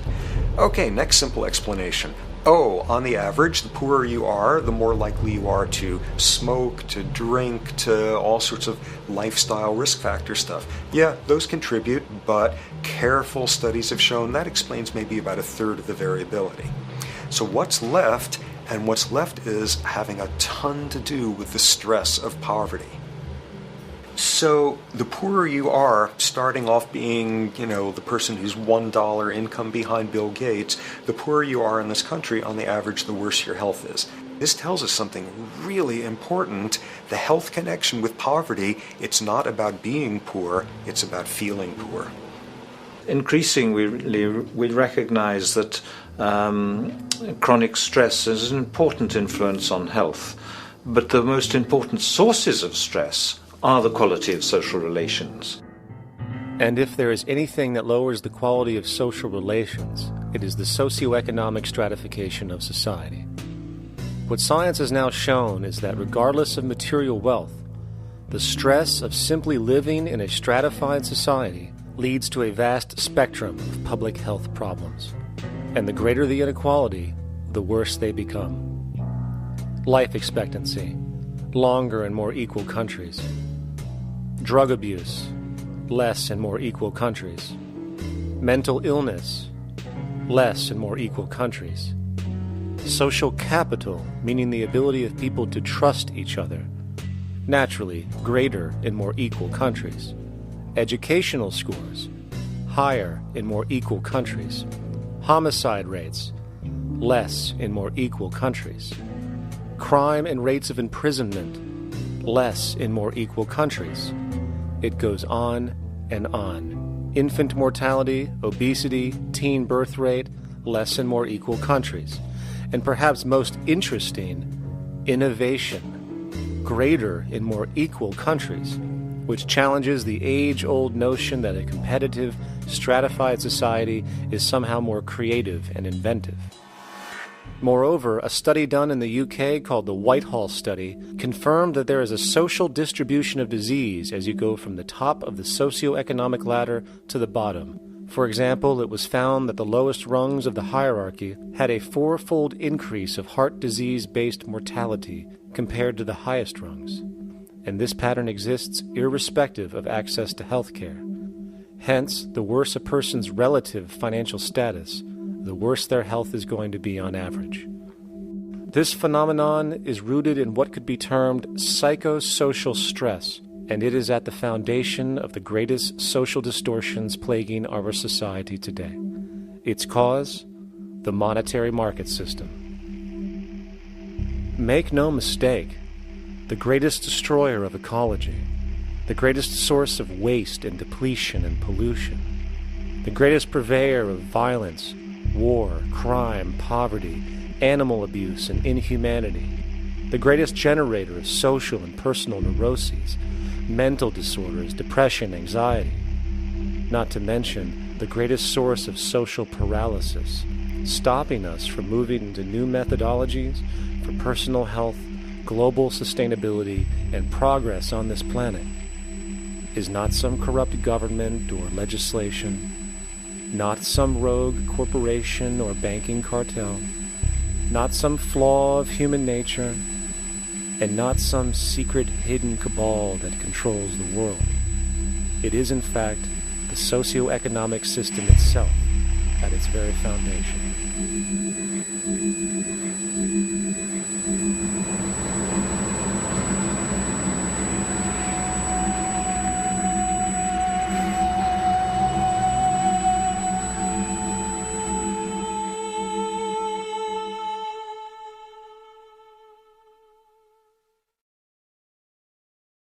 Let's imagine for a moment we had the option to redesign human civilization from the ground up. What if, hypothetically speaking, we discovered an exact replica of the planet Earth, and the only difference between this new planet and our current one is that human evolution had not occurred. It was an open palette. No countries, no cities, no pollution, no Republicans, just a pristine, open environment. So, what would we do? Well, first we need a goal, right? And it's safe to say that goal would be to survive. And not to just survive, but to do so in an optimized, healthy, prosperous way. Most people indeed desire to live, and they would prefer to do so without suffering. Therefore, the basis of this civilization needs to be as supportive and hence sustainable for human life as possible, taking into account the material needs of all the world's people while trying to remove anything that could hurt us in the long run. That goal of, say, maximum sustainability understood, the next question regards our method. What kind of approach do we take? Well, let's see. Last I checked, politics was the method of social operation on Earth. So what do the doctrines of the Republicans, liberals, conservatives, or socialists have to say about societal design? Not a damn thing. Okay, then what about religion? Surely the great creator had to have left some blueprint somewhere. No, nothing I can find. Okay then, so what's left? It appears something called science. Science is unique in that its methods demand not only that the ideas proposed be tested and replicated, but everything science comes up with is also inherently falsifiable. In other words, unlike religion and politics, science has no ego, and everything it suggests accepts the possibility of being proven wrong eventually. It holds on to nothing and evolves constantly. Well, that sounds natural enough to me. So then, based on the current state of scientific knowledge in the early 21st century, along with our goal of maximum sustainability for the human population, how do we begin the actual process of construction? Well, the first question to ask, what do we need to survive? The answer, of course, are planetary resources. Whether it is the water we drink, the energy we use, the raw materials we utilize to create tools and shelter, the planet hosts an inventory of resources, many of which are demanded for our survival. So, given that reality, it then becomes critical to figure out what we have and where it is. This means we need to conduct a survey. We simply locate and identify every physical resource on the planet we can, along with the amount available at each location, from the deposits of copper to the most potent locations for wind farms to produce energy, to the natural freshwater springs, to an assessment of the amount of fish in the ocean, to the most prime arable land for food cultivation, etc. But, since we humans are going to be consuming these resources over time, we then realize that not only do we need to locate and identify, we also need to track. We need to make sure we don't run out of any of this stuff. That would be bad. And this means not only tracking our rates of use, but the rates of earthly regeneration as well, such as how long it takes for, say, a tree to grow or a spring to replenish. This is called dynamic equilibrium. In other words, if we use up trees faster than they can be grown back, we have a serious problem, for it is unsustainable. So then, how do we track this inventory, especially when we recognize that all of this stuff is scattered everywhere? We have large mineral mines in what we call Africa, energy concentrations in the Middle East, huge tidal power possibilities on the Atlantic coast of North America, the largest supply of fresh water in Brazil, etc. Well, once again, good old science has a suggestion. It's called systems theory. Systems theory recognizes that the fabric of the natural world, from human biology to the earthly biosphere to the gravitational pull of the solar system itself, is one huge synergistically connected system, fully interlinked. Just as human cells connect to form our organs, and the organs connect to form our bodies, and since our bodies cannot live without the earthly resources of food, air, and water, we are intrinsically connected to the earth, and so on. So, as nature suggests, we take all of this inventory and tracking data and create a system to manage it. a global resource management system, in fact, to account for every relevant resource on the planet. There is simply no logical alternative if our goal as a species is survival in the long run. We have to keep track as a whole. That understood, we can now consider production. How do we use all this stuff? What will our process of production be, and what do we need to consider to make sure it is as optimized as possible to maximize our sustainability? Well, the first thing that jumps right out at us is the fact that we need to constantly try and preserve. The planet's resources are essentially finite, so it is important that we be strategic. Strategic preservation is key. The second thing we recognize is that some resources are really not as good as others in their performance. In fact, some of this stuff, when put into use, has a terrible effect on the environment, which invariably hinders our own health. For example, oil and fossil fuels, no matter how you cut it, release some pretty destructive agents into the environment. Therefore, it is critical we do our best to use such things only when we really have to, if at all. Fortunately for us, we see a ton of solar, wind, tidal, wave, heat differential, and geothermal possibilities for energy production, so we can strategize objectively about what we use and where to avoid what could be called negative retroactions, or anything that results from production or use that damages the environment and hence ourselves. We will call this strategic safety, to couple in with our strategic preservation. But production strategies do not stop there. We are going to need an efficiency strategy for the actual mechanics of production itself. And what we find is that there are roughly 3 specific protocols we must adhere to. 1. Every good we produce must be designed to last as long as possible. Naturally, the more things break down, the more resources we are going to need to replace them, and the more waste produced. 2. When things do break down or are no longer usable for whatever reason, it is critical that we harvest or recycle as much as we possibly can. So the production design must take this into account directly at the very earliest stages. 3. Quickly evolving technologies, such as electronics, which are subject to the fastest rates of technological obsolescence, would need to be designed to foreshadow and accommodate physical updates. The last thing we want to do is throw away an entire computer system just because it has only one broken part or is outdated. So we simply design the components to be easily updated, part by part, standardized and universally interchangeable, foreshadowed by the current trend of technological change. And when we realize that the mechanisms of strategic preservation, strategic safety, and strategic efficiency are purely technical considerations, devoid of any human opinion or bias, we simply program these strategies into a computer which can weigh and calculate all the relevant variables, allowing us to always arrive at the absolute best method for sustainable production based on current understandings. And while that might sound complex, all it is a glorified calculator. Not to mention such multivariate decision-making and monitoring systems are already used across the world today for isolated purposes. It is simply a process of scaling it out. So, now we not only have our resource management system, but also a production management system, both of which are easily computer automated to maximize efficiency, preservation, and safety. The informational reality is that the human mind, or even a group of humans, cannot track what needs to be tracked. It must be done by computers, and it can be. And this brings us to the next level, distribution.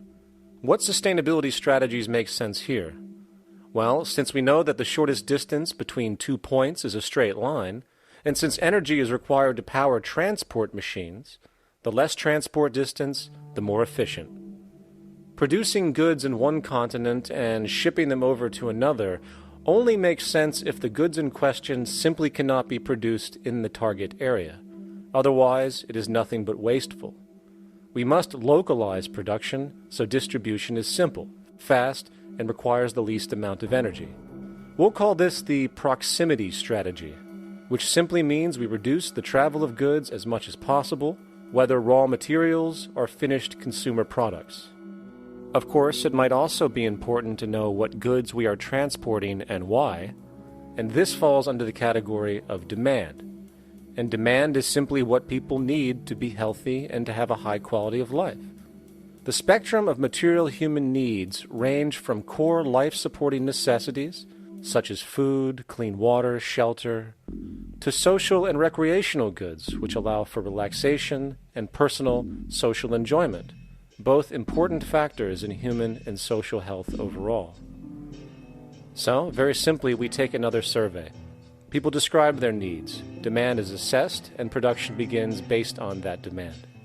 And since the level of demand of different goods will naturally fluctuate and change around different regions, we need to create a demand distribution tracking system, so to avoid overruns and shortages. Of course, this idea is old news. It is used in every major store chain today to make sure they keep up with their inventory. Only this time we are tracking on a global scale. But, wait a minute, we really can't fully understand demand if we don't account for the actual usage of the good itself. Is it logical and sustainable for every single human to, say, have one of everything made, regardless of their usage? No, that would be simply wasteful and inefficient. If a person has a need for a good, but that need is only for, say, 45 minutes a day on average, it would be much more efficient if that good was made available to them and to others when needed. Many forget that it isn't the good that they want, it is the purpose of that good. When we realize that the good itself is only as important as its utility, we see that external restriction, or what we might call today ownership, is extremely wasteful and environmentally illogical in a fundamental economic sense. So, we need to devise a strategy called strategic access. This will be the foundation of our demand distribution tracking system, which makes sure we can meet the demand of the population's needs for access of whatever they need when they need it. And as far as physically obtaining the goods, centralized and regional access centers all make sense for the most part, placed in close proximity to the population, and a person would simply come in, take the item, use it, and when finished, return it when it is no longer needed. Sort of how a library works today. In fact, these centers could not only exist in the community in the way we see local stores today, but specialized access centers would exist in specific areas where often certain goods are utilized, saving more energy with less repeat transport. And once this demand tracking system is in order, it is tied into our production management system, and of course into our resource management system, hence creating a unified, dynamically updating global economic management machine that simply makes sure we remain sustainable, starting with securing the integrity of our finite resources, moving to make sure we only create the best, most strategic goods possible, while distributing everything in the most intelligent and efficient way. And the unique result of this preservation-based approach, which is intuitively counter to many, is that this logical, ground-up, empirical process of preservation and efficiency, which can only define true human sustainability on this planet, would likely enable something never before seen in human history.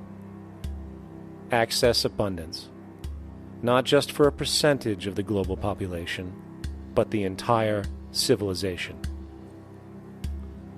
This economic model, as was just generalized, this responsible systems approach to total Earth resource management and processes, designed again to do nothing less than take care of humanity as a whole in the most efficient and sustainable way, could be termed a resource-based economy. The idea was defined in the 1970s by structural engineer Jacques Fresco. He understood back then that society was on a collision course with nature and itself, unsustainable on every level. And if things didn't change, we would destroy ourselves one way or another. Are all these things you're saying, Jacques, could they be built with what we know today, or are some of these things, are you guessing based on what we know today? No. All of these things can be built with what we know today. It would take 10 years to change the surface of the earth, to rebuild the world into a second Garden of Eden. The choice lies with you. The stupidity of a nuclear arms race, the development of weapons, trying to solve your problems politically by electing this political party or that political party, that all politics is immersed in corruption. Let me say it again. Communism, socialism, fascism, the Democrats, the liberals, we want to absorb human beings. All organizations that believe in a better life for man, there are no Negro problems or Polish problems or Jewish problems or Greek problems or women's problems. They're human problems. I'm not afraid of anybody. I don't work for anyone. No one can discharge me. I have no boss. I am afraid to live in the society we live in today. Our society cannot be maintained by this type of incompetency. It was great, the free enterprise system, about 35 years ago. That was the last of its usefulness. Now we've got to change our way of thinking or perish. The horror movies of the future will be our society, the way it didn't work. And politics would be part of a horror movie. Lots of people today use the term cold science because they're analytical. And they don't even know what analytical means. Science means closer approximations of the way the world really works. So it's telling the truth, is what it is. A scientist doesn't try to get along with people. They tell them what their findings are. They have to question all things. And if some scientist comes up with an experiment that shows certain materials have certain strength, other scientists have to be able to duplicate that experiment and come up with the same results. Even if a scientist feels that an airplane wing, due to mathematics or calculations, can hold up a given amount of weight, they still pile sandbags on it to see when it breaks. And they say, you know, my calculations are right, or they're not correct. I love that system because it's free of bias and free of thinking that math can solve all the problems. You have to put your math to test also. I think that every system that can be put to test should be put to test. And that all decisions should be based upon research. A resource-based economy is simply the scientific method applied to social concern, an approach utterly absent in the world today.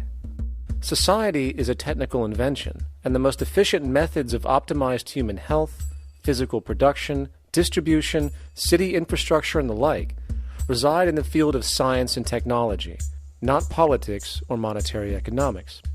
It operates in the same systematic way as, say, an airplane, and there is no Republican or liberal way to build an airplane. Likewise, nature itself is the physical referent we use to prove our science, and it is a set system, emerging only from our increased understanding of it. In fact, it has no regard for what you subjectively think or believe to be true. Rather, it gives you an option. You can learn and fall in line with its natural laws and conduct yourself accordingly, invariably creating good health and sustainability, or you can go against the current to no avail. It doesn't matter how much you believe you can just stand up right now and walk on the wall next to you. The law of gravity will not allow it. If you do not eat, you will die. If you are not touched as an infant, you will die.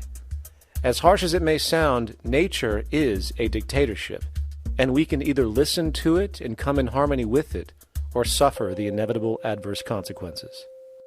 So, a resource-based economy is nothing more than a set of proven, life-supporting understandings where all decisions are based upon optimized human and environmental sustainability. It takes into account the empirical life ground, which every human being shares as a need, regardless, again, of their political or religious philosophy. There is no cultural relativism to this approach. It isn't a matter of opinion.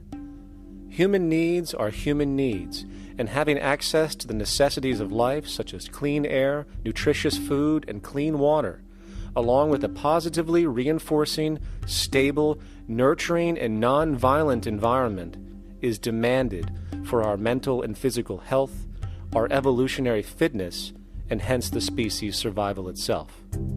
A resource-based economy would be based upon available resources. You can't just bring a lot of people to an island or build a city of 50,000 people without having access to the necessities of life. So when I use the term a comprehensive systems approach, I'm talking about doing an inventory of the area first and determining what that area can supply, not just architectural approach, not just design approach, but design must be based on all of the requirements to enhance human life. And that's what I mean by an integrated way of thinking. Food, clothing, shelter, warmth, love, all those things are necessary. If you deprive people of any of them, you have a lesser human being, less capable of functioning. As previously outlined, a resource-based economy's ground-up, global, systems approach to extraction, production, and distribution is based upon a set of true economic mechanisms, or strategies, which guarantee efficiency and sustainability in every area of the economy. So, continuing this train of thought regarding logical design, what is next in our equation? Where does all this materialize? Cities. The advent of the city is a defining feature of modern civilization. Its role is to enable efficient access to the necessities of life, along with increased social support and community interaction. So how would we go about designing an ideal city? What shape should we make it? Square? Trapezoid? Well, given we're going to be moving around the thing, we might as well make it as equidistant as possible for ease, hence the circle. What should the city contain? Well, naturally we need a residential area, a goods production area, a power generation area, an agricultural area. But we also need nurturing as human beings, hence culture, nature, recreation, and education. So let's include a nice open park, an entertainment events area for cultural purposes and socializing, and educational and research facilities. And since we're working with a circle, it seems rational to place these functions in belts based on the amount of land required for each goal, along with ease of access. Very good. Now, let's get down to specifics. First, we need to consider the core infrastructure, or intestines, of the city organism. These would be the water, good, waste, and energy transport channels. Just as we have water and sewage systems under our cities today, we would extend this channeling concept to integrate waste recycling and delivery itself. No more mailmen or garbage men. It is built right in. We could even use automated pneumatic tubes and similar technologies. Same goes for transport.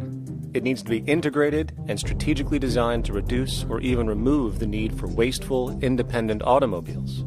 Electric trams, conveyors, transveyors, and maglevs, which can take you virtually anywhere in the city, even up and down, along with connecting you to other cities as well. And of course, in the event an automobile is required, it is automated by satellite for safety and integrity. In fact, this automation technology is in working order right now. Automobile accidents kill about 1.2 million people every single year, injuring about 50 million. This is absurd and doesn't have to occur. Between efficient city design and automated driverless cars, this death toll can be virtually eliminated. Agriculture. Today, through our haphazard, cost-cutting industrial methods, using pesticides, excessive fertilizers, and other means, we have successfully destroyed much of the arable land on this planet, not to mention also extensively poisoning our bodies. In fact, industrial and agricultural chemical toxins now show up in virtually every human being tested, including infants. Fortunately, there is a glaring alternative: the soilless mediums of hydroponics and aeroponics, which also reduce nutrient and water requirements by up to 75% of our current usage.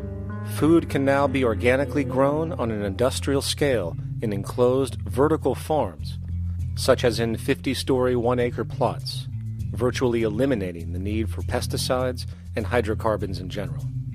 This is the future of industrial food cultivation: efficient, clean, and abundant. So, such advanced systems would be, in part, what comprise our agricultural belt, producing all the food required for the entire city's population, with no need to import anything from the outside, saving time, waste, and energy. And speaking of energy, the energy belt would work in a systems approach to extract electricity from our abundant renewable mediums, specifically wind, solar, geothermal, and heat differentials, and if near water potentials, tidal and wave power. To avoid intermittency and make sure a positive net energy return occurs, these mediums would operate in an integrated system, powering each other when needed, while storing excessive energy to large supercapacitors under the ground, so nothing can go to waste. And not only does the city power itself, particular structures will also power independently and generate electricity through photovoltaic paints, structural pressure transducers, the thermocouple effect, and other current but underutilized technologies. But of course, this begs the question, how does this technology and goods in general get created in the first place? This brings us to production. The industrial belt, apart from having hospitals and the like, would be the hub of factory production. Completely localized overall, it would of course obtain raw materials by way of the global resource management system just discussed, with demand being generated by the population of the city itself.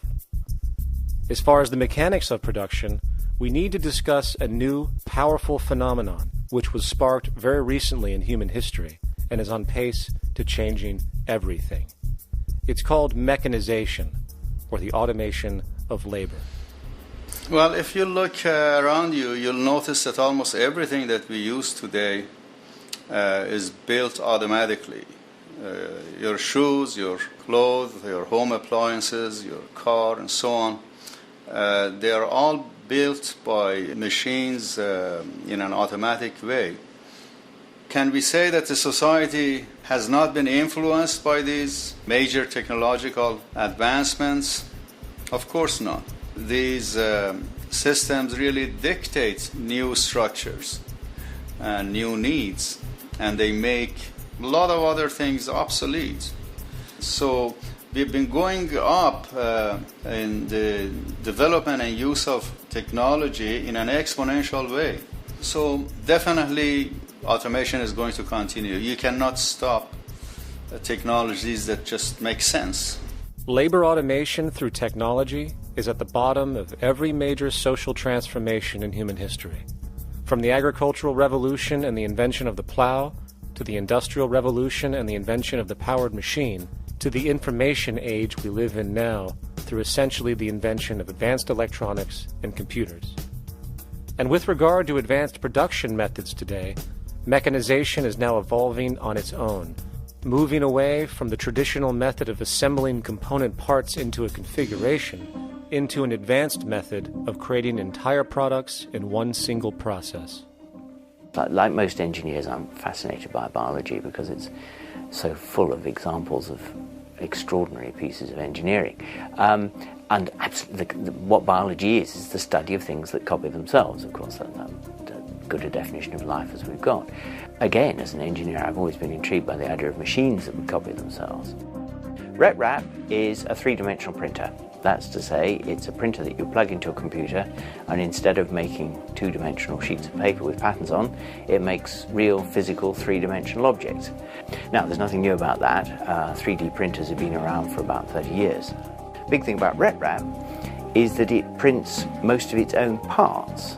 And so if you've got one, you can make another one and give it to a friend, as well as being able to print lots of useful things. From the simple printing of basic household goods in your home to the printing of an entire automobile body in one swoop, advanced automated 3D printing now has the potential to transform virtually every field of production, including home construction. Contour crafting is actually a fabrication technology, the so-called 3D printing, when you directly build a 3D object from a computer model. Using contour crafting, it will be possible to build a 2,000 square foot home entirely by the machine in one day. The reason that people are interested in automating construction is that it really brings a lot of benefits. For example, construction is pretty labor intensive, and although it provides job for a sector of the society, it also has issues and complications. For example, construction is the most dangerous job that there is. It is worse than mining and agriculture. It has got the highest level of fatality almost in every country. Another issue is the waste. An average home in the United States has 3 to 7 tons of waste. So this is huge if we look at the impact of construction and knowing that about 40% of all materials in the world are used in construction. So big waste of energy and resources and big damage to the environment as well. Making homes using hammers and nails and wood with the state of our technology today is really absurd and will go the way of our labor class in regards to manufacturing in the United States. Recently, there was a study by economist David Autor of MIT that states that our middle class is obsolete and being replaced by automation. Quite simply, mechanization is more productive, efficient, and sustainable than human labor in virtually every sector of the economy today. Machines do not need vacations, breaks, insurance, pensions, and they can work 24 hours a day every day. The output potential and accuracy compared to human labor is unmatched. The bottom line, repetitive human labor is becoming obsolete and impractical across the world, and the unemployment you see around you today is fundamentally the result of this evolution of efficiency in technology. For years, market economists have dismissed this growing pattern, which could be called technological unemployment, because of the fact that new sectors always seem to emerge to reabsorb the displaced workers. Today, the service sector is the only real hub left and currently employs over 80% of the American workforce, with most industrialized countries maintaining a similar proportion. However, this sector is now being challenged increasingly by automated kiosks, automated restaurants, and even automated stores. Economists today are finally acknowledging what they have been denying for years. Not only is technological unemployment exacerbating the current labor crisis we see across the world due to the global economic downturn, but the more the recession deepens, the faster the industries are mechanizing. The catch, which is not realized, is that the faster they mechanize to save money, the more they displace people, the more they reduce public purchasing power. This means that while the corporation can produce everything more cheaply, fewer and fewer people will actually have money to buy anything, regardless of how cheap they become. The bottom line is that the labor for income game is slowly coming to an end. In fact, if you take a moment to reflect on the jobs which are in existence today, which automation could take over right now if applied, 75% of the global workforce could be replaced by mechanization tomorrow. And this is why, in a resource-based economy, there is no monetary market system, no money at all, for there is no need. A resource-based economy recognizes the efficiency of mechanization and accepts it for what it offers. It doesn't fight it like we do today. Why? Because it is irresponsible not to, given any interest in efficiency and sustainability. And this brings us back to our city system. In the center is the central dome, which not only houses the educational facilities and transportation hub, it also hosts the mainframe that runs the city's technical operations. The city is, in fact, one big automated machine. It has sensors in all technical belts to track the progress of agriculture, energy gathering, production, distribution, and the like. Now, would people be needed to oversee these operations in the event of a malfunction or the like? Most probably yes, but that number would decrease over time as improvements continue. However, as of today, maybe 3% of the city population would be needed for this job when you break it down. And I can assure you that in an economic system which is actually designed to take care of you and secure your well-being, without you having to submit to a private dictatorship on a daily basis, usually to a job that is either technically unnecessary or socially pointless, while often struggling with debt that doesn't exist just to make ends meet. I guarantee you people will volunteer their time left and right to maintain and improve a system that actually takes care of them. And coupled with this issue of incentive comes the common assumption that if there isn't some external pressure for one to work for a living, people will just sit around, do nothing, and turn into fat, lazy blobs. This is nonsense. The labor system we have today is in fact the generator of laziness, not a resolver of it. If you think back to when you were a child, full of life, interested in new things to understand, likely creating and exploring, but as time went on, the system pushed you into the focus of figuring out how to make money. And from early education to study at a university, you are narrowed, only to emerge as a creature which serves as a cog in a wheel in a model that sends all the fruits to the upper 1%. Scientific studies have now shown that people are, in fact, not motivated by monetary reward when it comes to ingenuity and creation. The creation itself is the reward. Money, in fact, appears only to serve as an incentive for repetitive, mundane actions, a role we have just now shown can be replaced by machine. So when it comes to innovation, the actual use of the human mind, the monetary incentive has proven to be a hindrance, interfering and detracting from creative thought.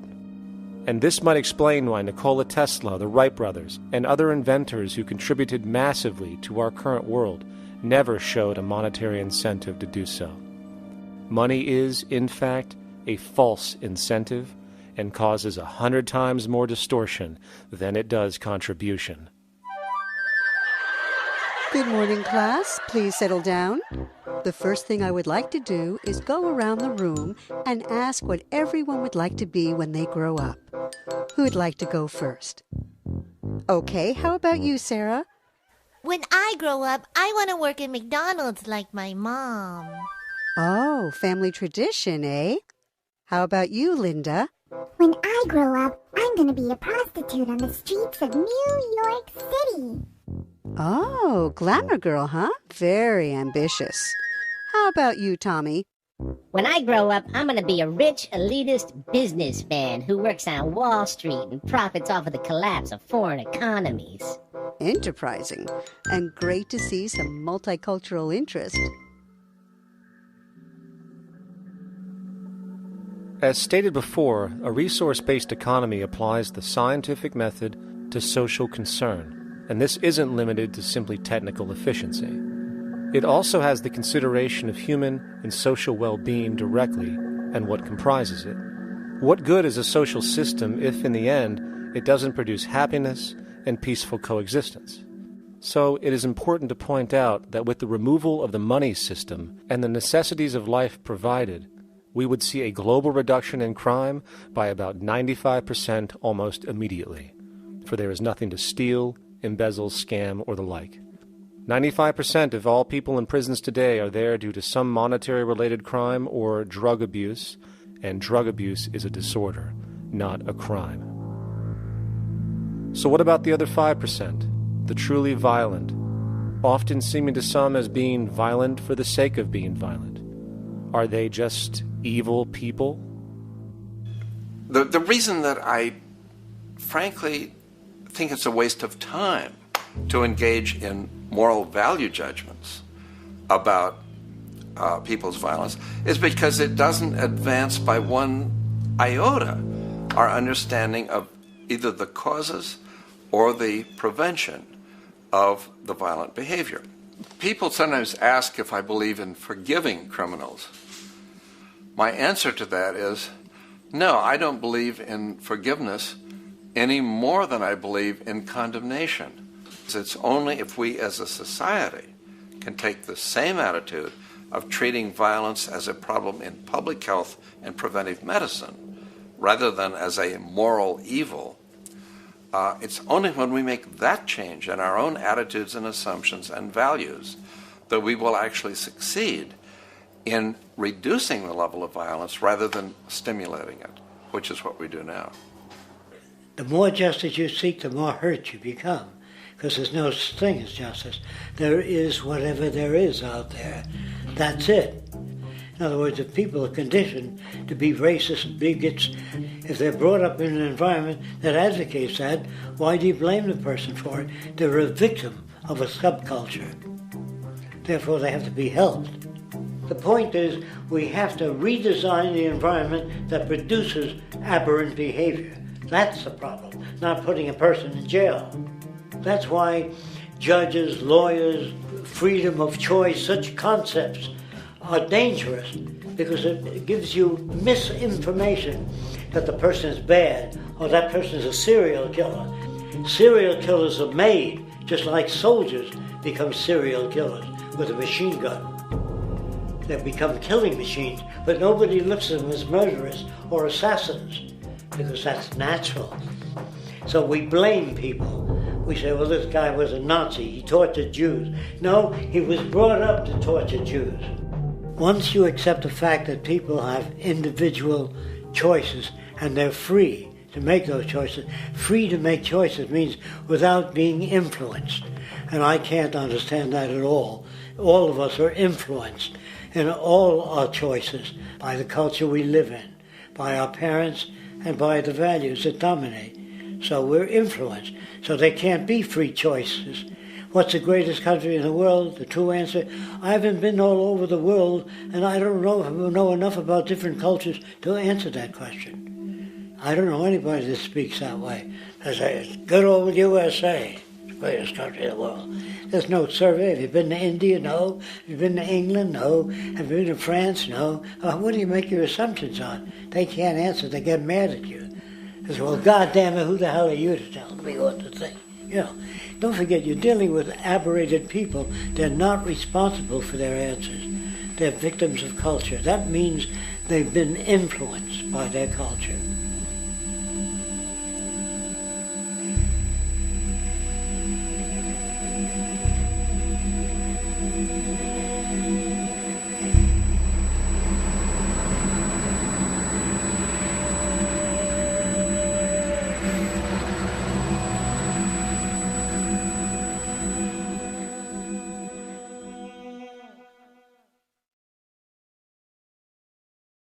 When we consider a resource-based economy, there are often a number of arguments that tend to come up with regard to the efficiency... Now hold on just a minute. Yes?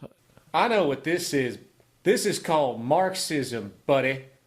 Stalin killed 800 billion people because of ideas like this. My father died in the gulag. Hold on. Communist, fascist. You know, like America, you should just leave. All right, everybody just calm down. Death to the New World Order. Death to the New World Order. And as the irrationality of the audience grew, shocked and confused, suddenly the narrator suffered a fatal heart attack. And the seemingly communist propaganda film was no more.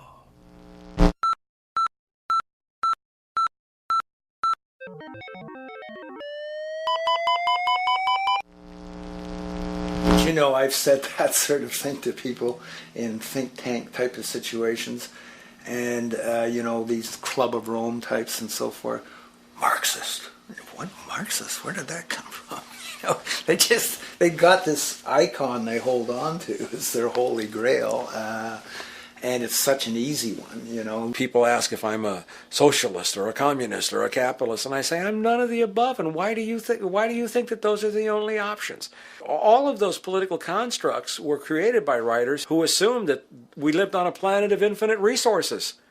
Not a one of those political philosophies even contemplates that there might be a shortage of anything.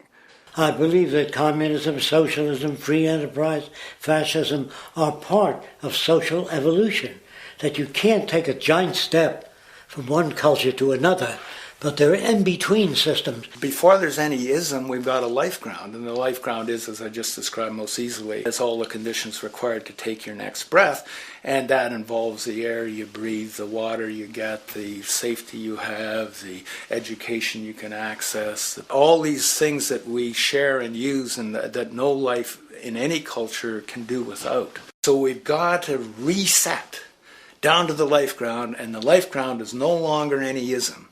It's life value analysis.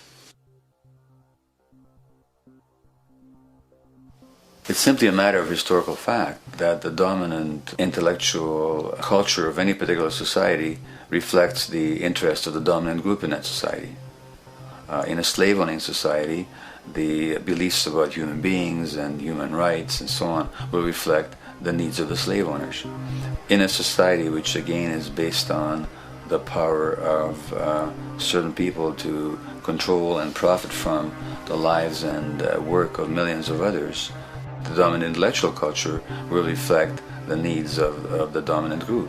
And so that if you look across the board, the ideas that pervade psychology and sociology and history and political economy and political science fundamentally reflect certain elite interests. And the academics who question that too much tend to get shunted to the side or to be seen as sort of radicals. The dominant values of a culture tend to support and perpetuate what is rewarded by that culture. And in a society where success and status is measured by material wealth, not social contribution, it is easy to see why the state of the world is what it is today.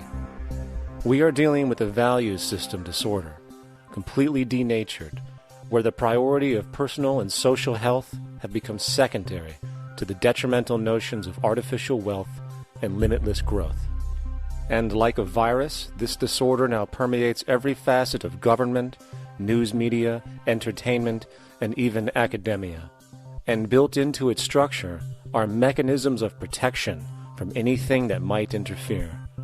Disciples of the monetary market religion, the self-appointed guardians of the status quo, constantly seek out ways to avoid any form of thought which might interfere with their beliefs, the most common of which are projected dualities. If you are not a Republican, you must be a Democrat. If you are not a Christian, you might be a Satanist. And if you feel society can be greatly improved to consider perhaps, taking care of everyone, you're just a utopianist. And the most insidious of them all, if you are not for the free market, you must be against freedom itself. I'm a believer in freedom. Every time you hear the word freedom being said anywhere or government interference said anywhere, it means, decoded, blocking maximization of turning money into more money for private money possessors. That's it. Every other thing they'll say, we need more commodities for people, this is freedom against tyranny and so forth. Every time you see it, you can decode it down to that. And I think you'll find a one-to-one correlation with every time they use it. And this is the sense in which we might call it's a syntax, a governing syntax of understanding and of value, so that it governs beneath their own recognition of it. So they may not say, I didn't mean that at all, but in fact, that's what they do. Just like you may speak a grammar, and you have rules of grammar you follow without recognizing what the rules are. And so what we have is what I call the ruling value syntax that underlies this. So every time they use these words, government interference, lack of freedom, or progress, or development, you can decode them all to come back to mean that. Of course, when you hear the word freedom, it tends to be in the same sentence with something called democracy. It's fascinating how people today seem to believe that they actually have a relevant influence on what their government does, forgetting that the very nature of our system offers everything for sale. The only vote that counts is the monetary vote, and it doesn't matter how much any activist yells about ethics or accountability. In a market system, every politician, every legislation, and hence every government is for sale. And even with the $20 trillion bank bailout starting in 2007, an amount of money which could have changed, say, the global energy infrastructure to fully renewable methods, instead going to a series of institutions that literally do nothing to help society, institutions that could be removed tomorrow with no recourse. The blind conditioning that politics and politicians exist for the public well-being still continues. The fact is, politics is a business, no different than any other in a market system, and they care about their self-interest before anything else. I don't really, honestly, deep down believe in political action. I think the system contracts and expands as it wants to. It accommodates these changes. I think the civil rights movement was an accommodation on the part of those who own the country. I think they see where their self-interest lies. They see a certain amount of freedom seems good, an illusion of liberty. Give these people a voting day every year so that they'll have the illusion of meaningless choice. Meaningless choice that we go like slaves and say, "Oh, I voted." The limits of debate in this country are established before the debate even begins, and everyone else is marginalized. They're made to seem either to be communists or some sort of disloyal person, a kook, there's a word, and now it's conspiracy. Say they've made that something that should not be even entertained for a minute, that powerful people might get together and have a plan. Doesn't happen. You're a kook. You're a conspiracy buff. And of all the mechanisms of defense of this system, there are two that repeatedly come up. The first is this idea that the system has been the cause of the material progress we have seen on this planet. Well, no.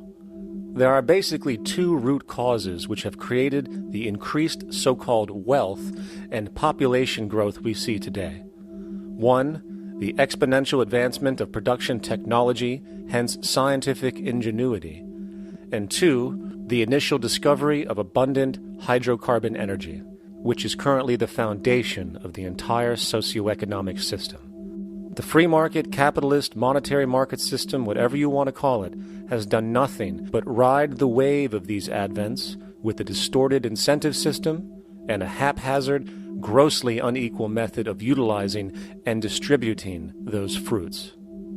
The second defense is a belligerent social bias generated from years of propaganda, which sees any other social system as a route to so-called tyranny, with various name-droppings of Stalin, Mao, Hitler, and the death tolls they generated.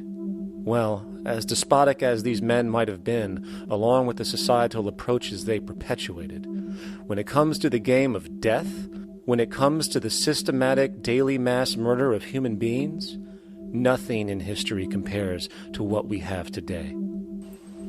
Famines throughout at least the last century of our history have not been caused by a lack of food. They've been caused by relative poverty.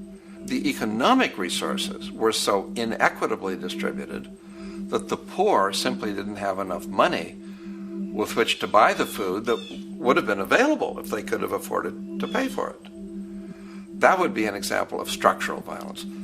Another example, in Africa and some other areas, but I'll particularly focus on Africa, tens of millions of people are dying of AIDS. Why are they dying? It's not because we don't know how to treat AIDS. We have, millions of people in the wealthy countries are getting along remarkably well because they have the medicines that will treat it. The people in Africa who are dying of AIDS are not dying because of the HIV virus. They're dying because they don't have the money with which to pay for the drugs that would keep them alive. Gandhi saw this. He said the deadliest form of violence is poverty. And that's absolutely right. Poverty kills far more people than all the wars in history, more people than all the murderers in history, more than all the suicides in history. Not only does structural violence kill more people than all the behavioral violence put together, structural violence is also the main cause of behavioral violence.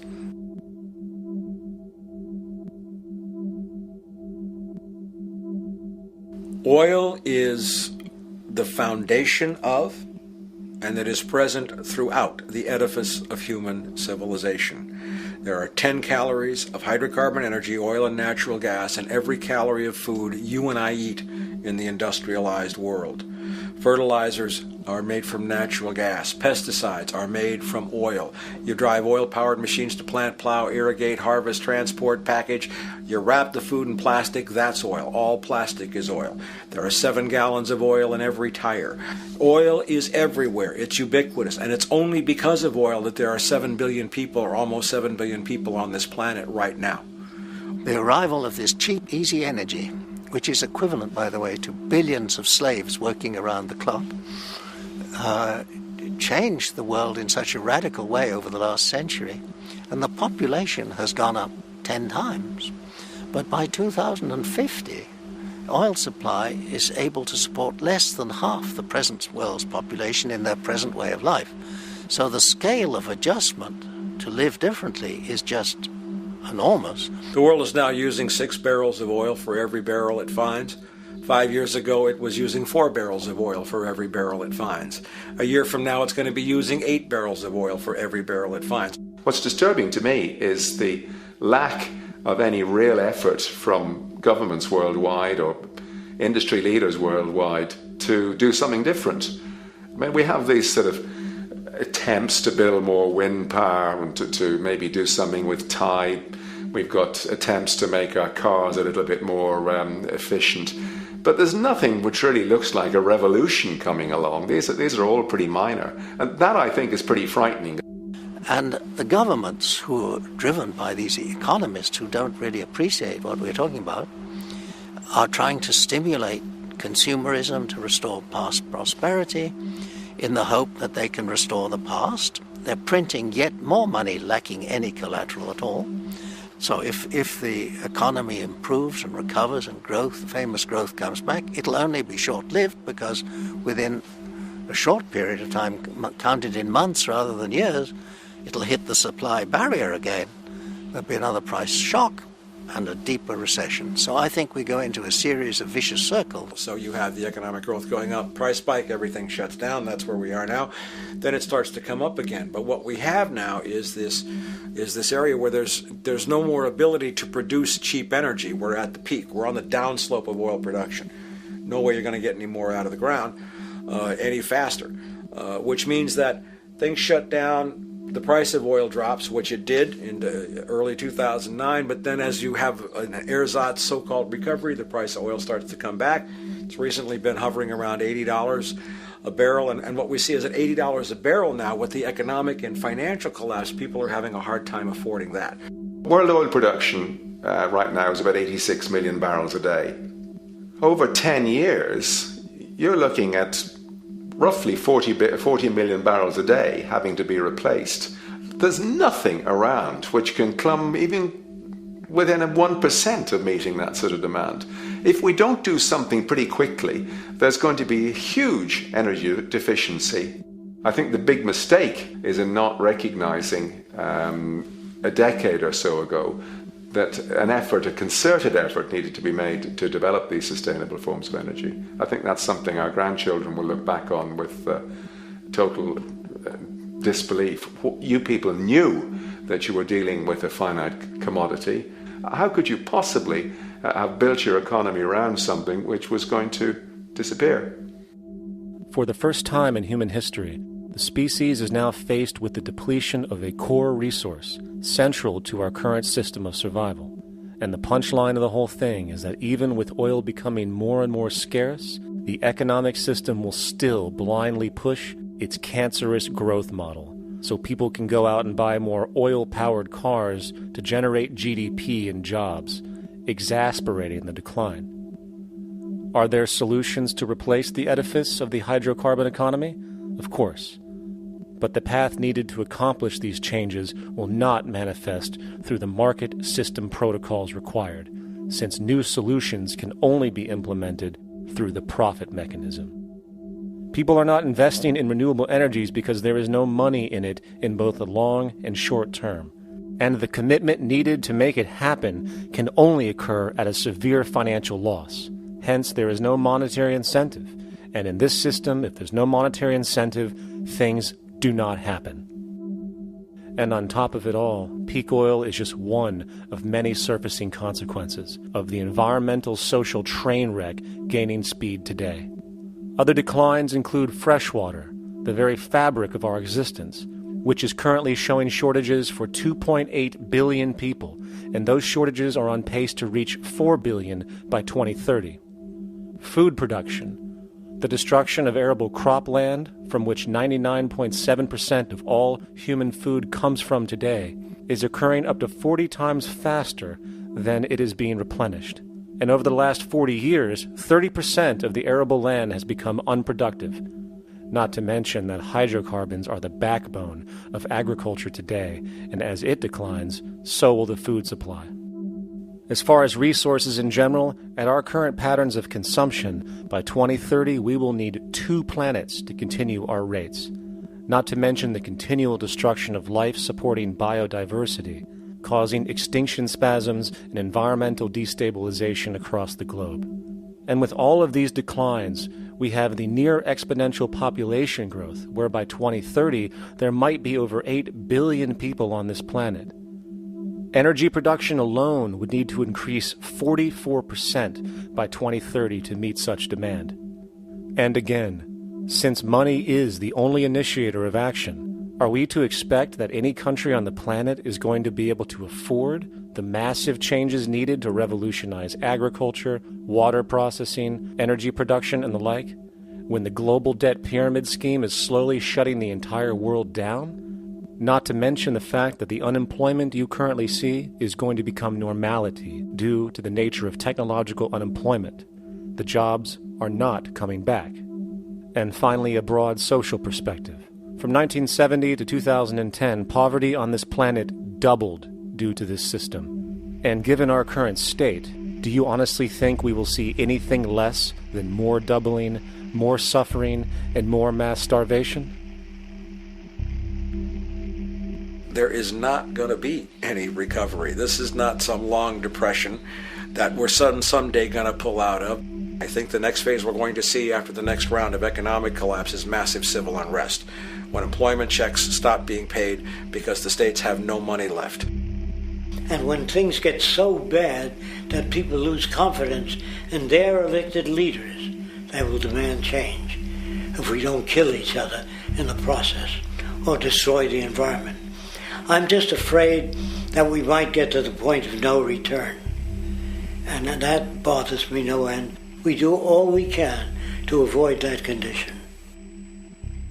It's clear that we're on the verge of a great transition in human life. What we face now is this fundamental change of the life we've known over the last century. There has to be a link between the economy and the resources of this planet, the resources being, of course, all animal and plant life, the health of the oceans and everything else. This is a monetary paradigm that will not let go until it's killed the last human being. The in-group will do all it can to stay in power. And that's what you got to keep in mind. They'll use the Army and Navy and lives or whatever they have to use to keep in power. They're not about to give it up because they don't know of any other system that will perpetuate their kind.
Just remember that the goal is for us all to capture all we want.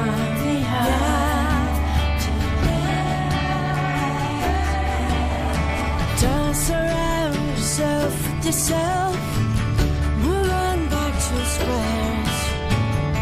Send an instant karma to me, and I shall live with love and care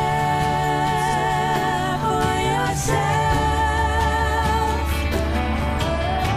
'Cause it's time and time with your time, and this news is captured for the Queen to use.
Satisfied.